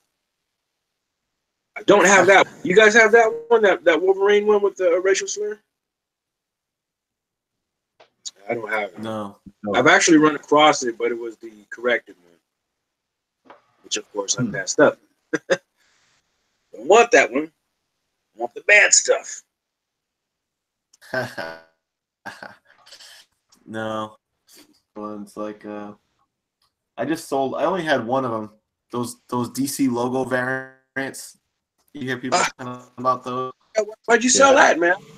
Those are gonna get hot. Huh? Why'd you sell that? I'm trying to. I think I'm gonna hold on this page sometime soon because I'm at the point where I'm willing to sell stuff, honestly, that's in my collection to put towards like some bigger books that I'd like to get. I I like to try to accomplish that by, you know, trying to use some of my existing collection to just like flip towards it as opposed to just coming out the pocket, because basically it's a quest for stacking money for FF48.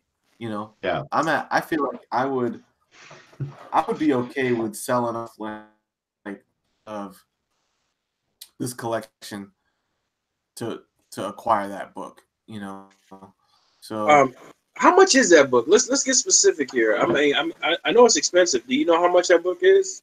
Actually, how much is it going for on eBay? Do you know? depends on the grade, you know, but like I imagine I would have to be, it'd be getting around like $1,000, you know, Really? to get the kind of copy that I like. What kind of Let me grade? just Are look you looking at to get it graded, or are you looking to get it raw? I think I'd like to go graded for that because I don't want to leave any questions as to what the condition is or the risk of it getting fucked up during shipping. You know. I mean, what if you like saw it at a? What if you like went to a convention and or you know, right? In a position where you could see it in person? Would you think about getting it raw then? What's up, Red Lotus? Yeah, I think I would. Maybe I need to open my horizons up, you know, on where to shop some of these books. Maybe I do to go to a con, and you know, I don't know, but Give it to me, Dave. Sock it to me, Dave. Yeah, let's see it, man. I got my copy. He's got the Trinity. I got my copy. Ooh. That's what I'm talking about, man. Oh wow, got that gravy brown cover. I'm not. But of course, you got to pick up that guy too, right? oh, knock your socks off. That's what I'm talking about. Oh man, that's a sweet little lot right there. I know. This is what you want. That's the stuff. On you, I don't know if I can put my. Oh, here we go. I didn't realize you can just choose the camera that you want to see. Okay, so let's see him. FF48. Oh yeah. Yeah. There it is, man. Man. 48. Big What kind of condition was it? Nice. Yeah, boy. 50. Dave, can you tell us the story behind them and where you got them? I don't really need to know the prices if you don't want to say, but I mean, how'd you acquire them? Did you get them all at the same time and at the same place, or how'd that go down? No, these ones I bought over a couple years. I think most of these ones I got off eBay actually, but I bought this a while back, right? So like a few years ago, this was only about $100 that I got that FF48 for. And then this FF49, just snagged a super deal on it. I got it for $35 off eBay. I remember that. And then this one, yeah, this one was about $50. That was a little while ago. And I bought this one quite a few years ago too, because I knew these characters were going to be hot. I knew it, right? This was a lot of my channel is about speculating on comic books and what they might be in the future. And I got real good at it. That's why I started a channel, right? And I knew that the Silver Surfer was way undervalued. I bought the Silver Surfer #1. It's probably very good shape here, and I know I paid about $60 for it. Oh man, come on! Shoot. Yeah, no, for real. Man, that's beautiful. Like you can't get it now. It's too late for that now, right? Yeah, it's 100% of what you paid for it, at least. That's like a $600 book right now, man. Well, maybe. I don't know if yeah, I hope so. No, like years ago, like I bought those books mostly about 10 years ago, like because I knew they were really undervalued at the time, man. Right, and now those books are all $300-400. Yeah, that's MC Hammer to me. Can't touch this. I ain't got that kind of bread. Well, that's what my channel's about, Aaron. Like, if you go on my channel, I always do undervalued books that I'm speculating on, right? Yeah. Like, here's a good set. I'll leave this one. I'll leave you guys with this one. All right. So this is a good spec set right now. Super cheap. It's Amazing Spider-Man Annual number 26, Spectacular Spider-Man Annual number 12, and Web of Spider-Man Annual number 8. And why are they speculation books? These 3 books have the first solo Venom story in it. The 3 of them make up a 3-part first solo Venom story. Predates Lethal Protector, and you can buy these books for $1. And in mint condition, you can find these at flea markets for $1.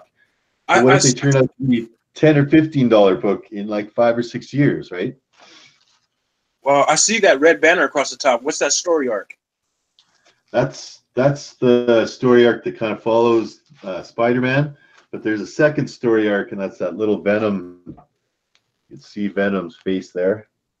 Oh, yeah. Okay. On all 3, right? Gotcha. So together, those 3 make up the first solo Venom story, right? The first time he has a story without anybody, without Spider-Man. Easy to find for $1. And that's the kind of thing I like on my channel. I try and do that a lot for people because I got real good at finding stuff, right? So that I knew years ago to buy this book already, right? I know now to buy Challenges of the Unknown number 3 before that book gets really hot because it's the prototype appearance of the Fantastic Four. And people don't even know about Challenges of the Unknown. But if you read Challenges of the Unknown number 3, a character in that book goes up into space, is bombarded by cosmic rays, and suddenly given superpowers, like the ability to manipulate flames and turn invisible. Like, where the hell did we hear that before? It's a Jack Kirby, illustrated by Jack Kirby story. It's the last book he worked on at DC before he came over to Marvel and started the Fantastic Four. It's obviously a prototype of the Fantastic Four, but nobody knows about it, right? You buy that book now, you can get that book for $50. As soon as that book gets realized that this is a prototype, it's going to be $500. Wow, that's it's awesome. not going to happen tomorrow, right? It's not. My channel is all about holding on to your books for a few years until they drop. Marvel Premier number 15. We talked about Iron Fist. I bought 2 copies of Marvel Premier number 15. I paid $6 for one. I paid $12.50 for the other one. Both of them had their value stamp intact. Years and years before they announced any kind of MCU Netflix movie with it. So when they turned around, I put them up on eBay, man. I sold both of them. I sold each of them for a couple $100 each. I was like, damn, man, pocket. And I just took that in my eBay account and I bought more comics with it, right? I just rolled it into my fucking collection again. That's how I get a good collection, guys. I don't spend a whole lot of money on comic books. I'm a budget collector like a lot of people. I just want everybody else to know how to do it so that they can have a real nice collection too. They didn't have to fucking pay out the ass for it. I need to get more knowledgeable or willing to at least get part with some of the stuff so I could get better stuff.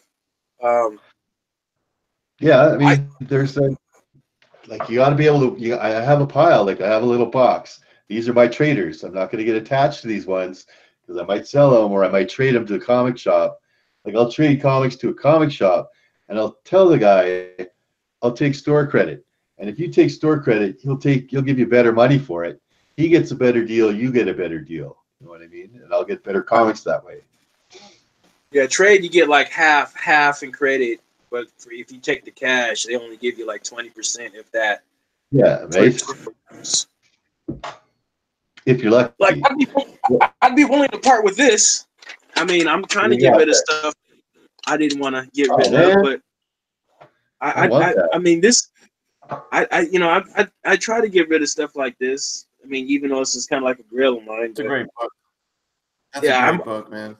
I mean, I guess I'm getting really willing to let stuff like this go to get better stuff. I mean, yeah, I think that's what it comes down to. Is like, I'd like to try to just get rid of some,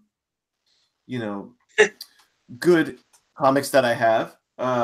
in some of them are just like I got like good runs, like one runs or just 10-issue runs of certain books that are just great reads that I'm like I'm down to sell those on the cheap just to I don't know give them a home, but also a bunch of shit like books like these little virgin cover books that I've grabbed the years like I'll part with this thing, man. If I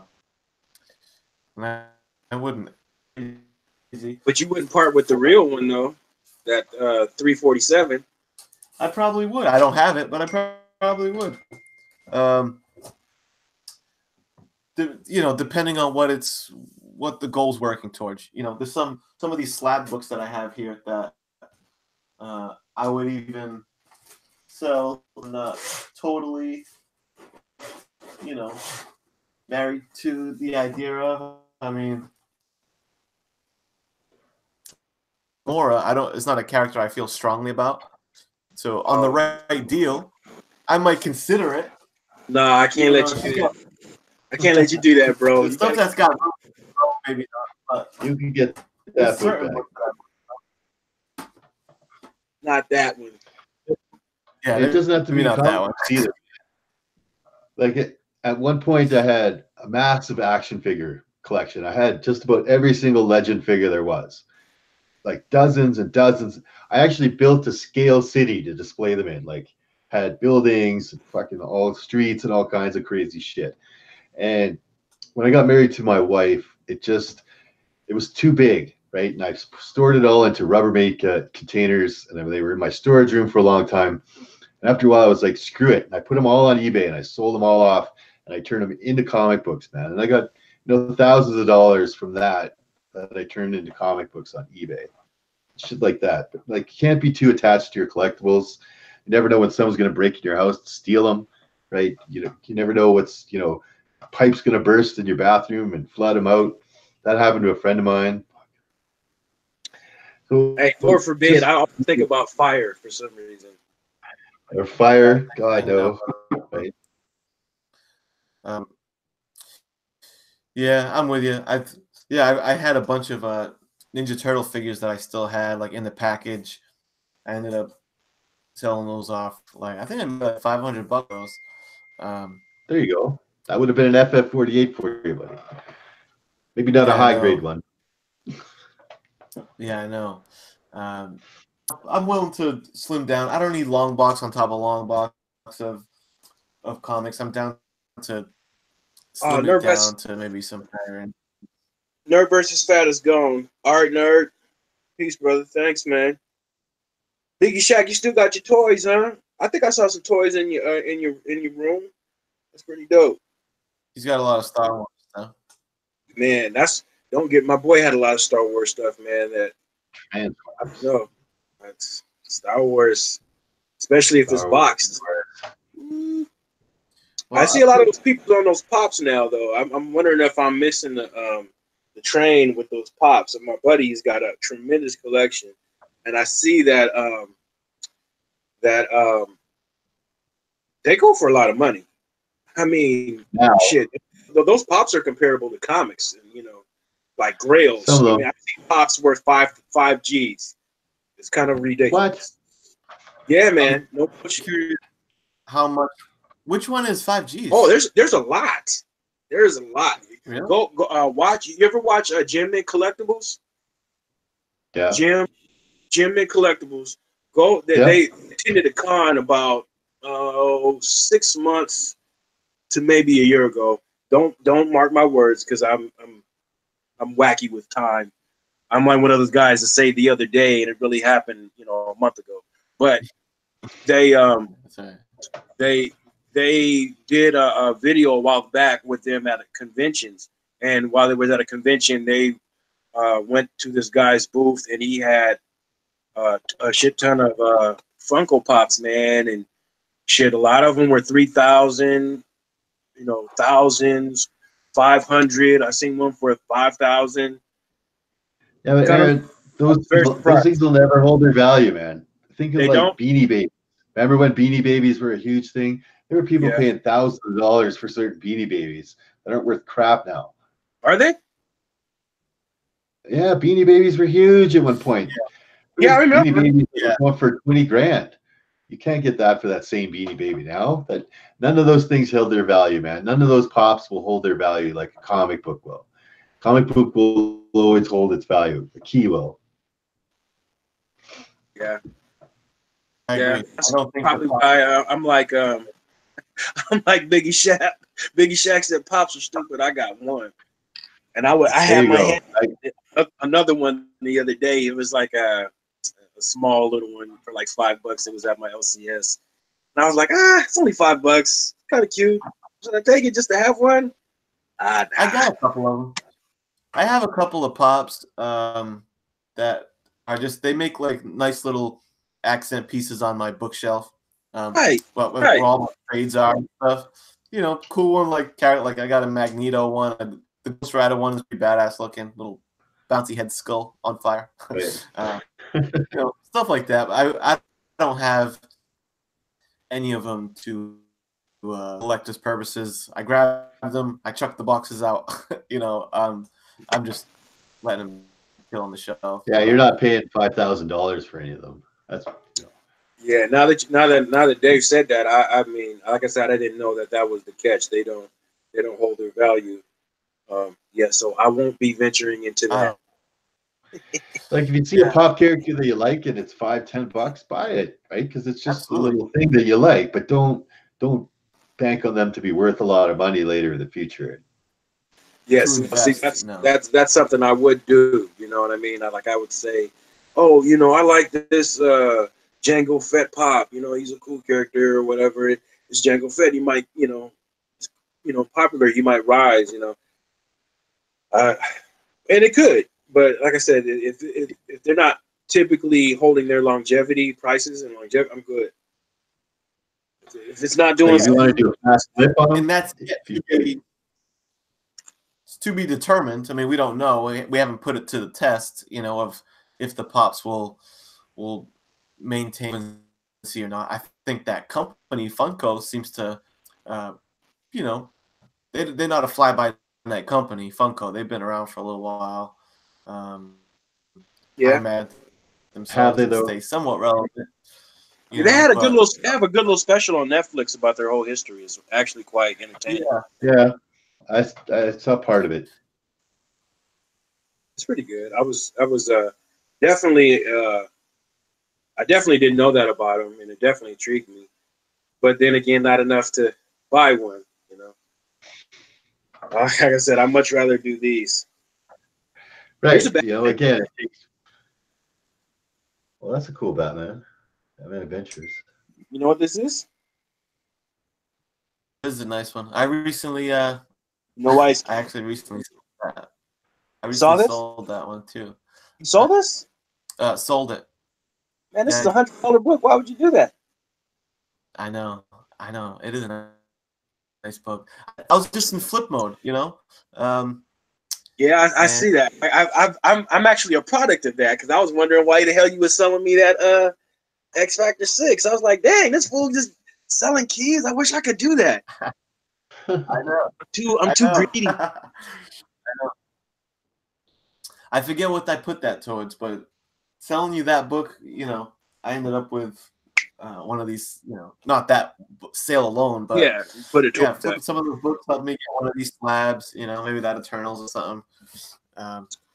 But I don't know. I'm trying to spend less of my straight out the pocket money for comics, and if I can try and, you know,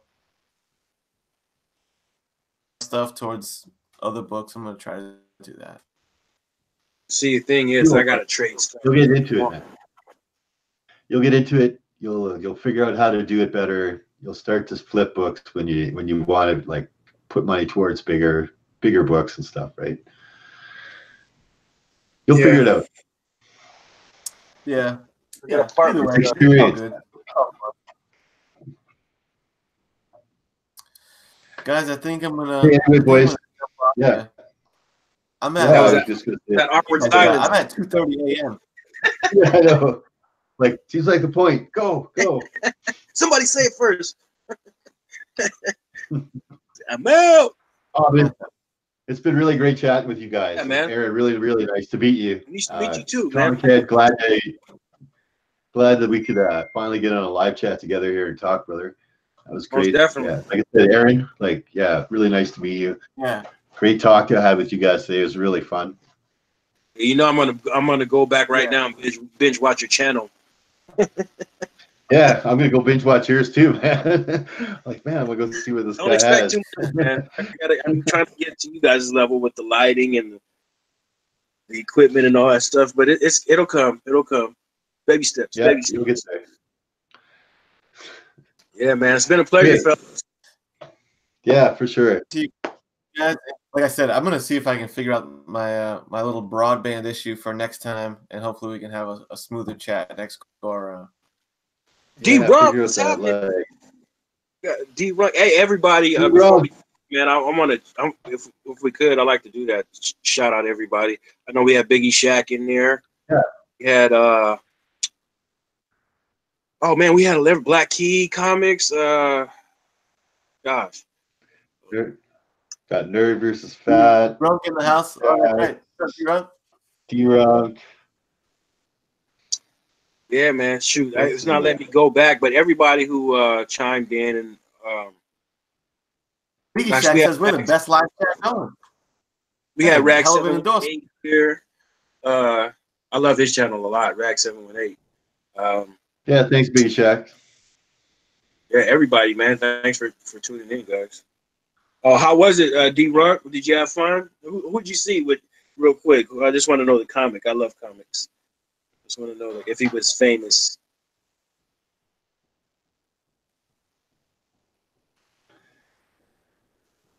It's gonna take a second. There we go. Oh, Ace Peter. My name sucks. No, I don't. I like that. What was it? G-Pap. G-Pap. G-Pap. That's dope, though. Oh, Gene Paul Pap. Peter. I get it now. That's the homie. Yeah. Yes. Thank you for tuning in. As always, he tunes into my channel sometimes, too. I really appreciate that. Tunes in a lot, actually. Very familiar with Gene Paul Ace Peter. Oh, he forgot his name. Couldn't have been that good then. Did he make you laugh? Hope he didn't sit in the front. You never sit in the front at a comic show. You might catch an asshole comic. Hey, look at that guy right there. Oh yeah. Oh, he forgot his name, so I guess the comedian didn't have much of an As I say, Joe Larson, huh? Okay. Yeah, generally, I mean, if he's got a job, he must be funny. I mean, you can't win him over it. Probably Jay Larson from Boston. The D ain't good with names. Oh, you guys are funny, man.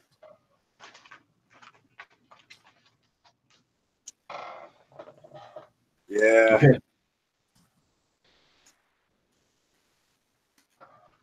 Okay, guys, let's go.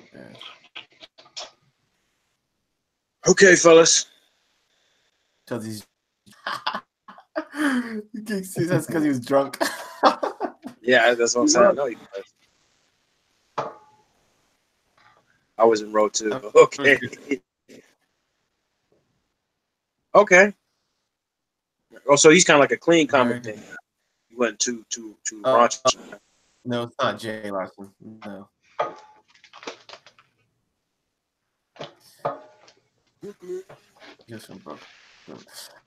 All right, guys. D-Runk swooped in at the buzzer to say hello. Glad you made it home safe. Dave, Aaron, good. Always a pleasure. Doing it again. Thanks for the knowledge, man. Yeah, I hope you guys invite me again to come chat. I had a good time. Shoot, most definitely. I did too. I learned a lot today, as a matter of fact. Thank you. So did I. And, you guys are teaching school to me today. And to do any kind of live chats on your channel and host anything on your channel or anything, you want me to pop on to, just give me a shout, man. I'll be happy to. Awesome. That's a great offer. I might take you up on that for sure. Yep, anytime. All right, Street guys. out. Have a good evening. Okay. See you guys. See you. Peace.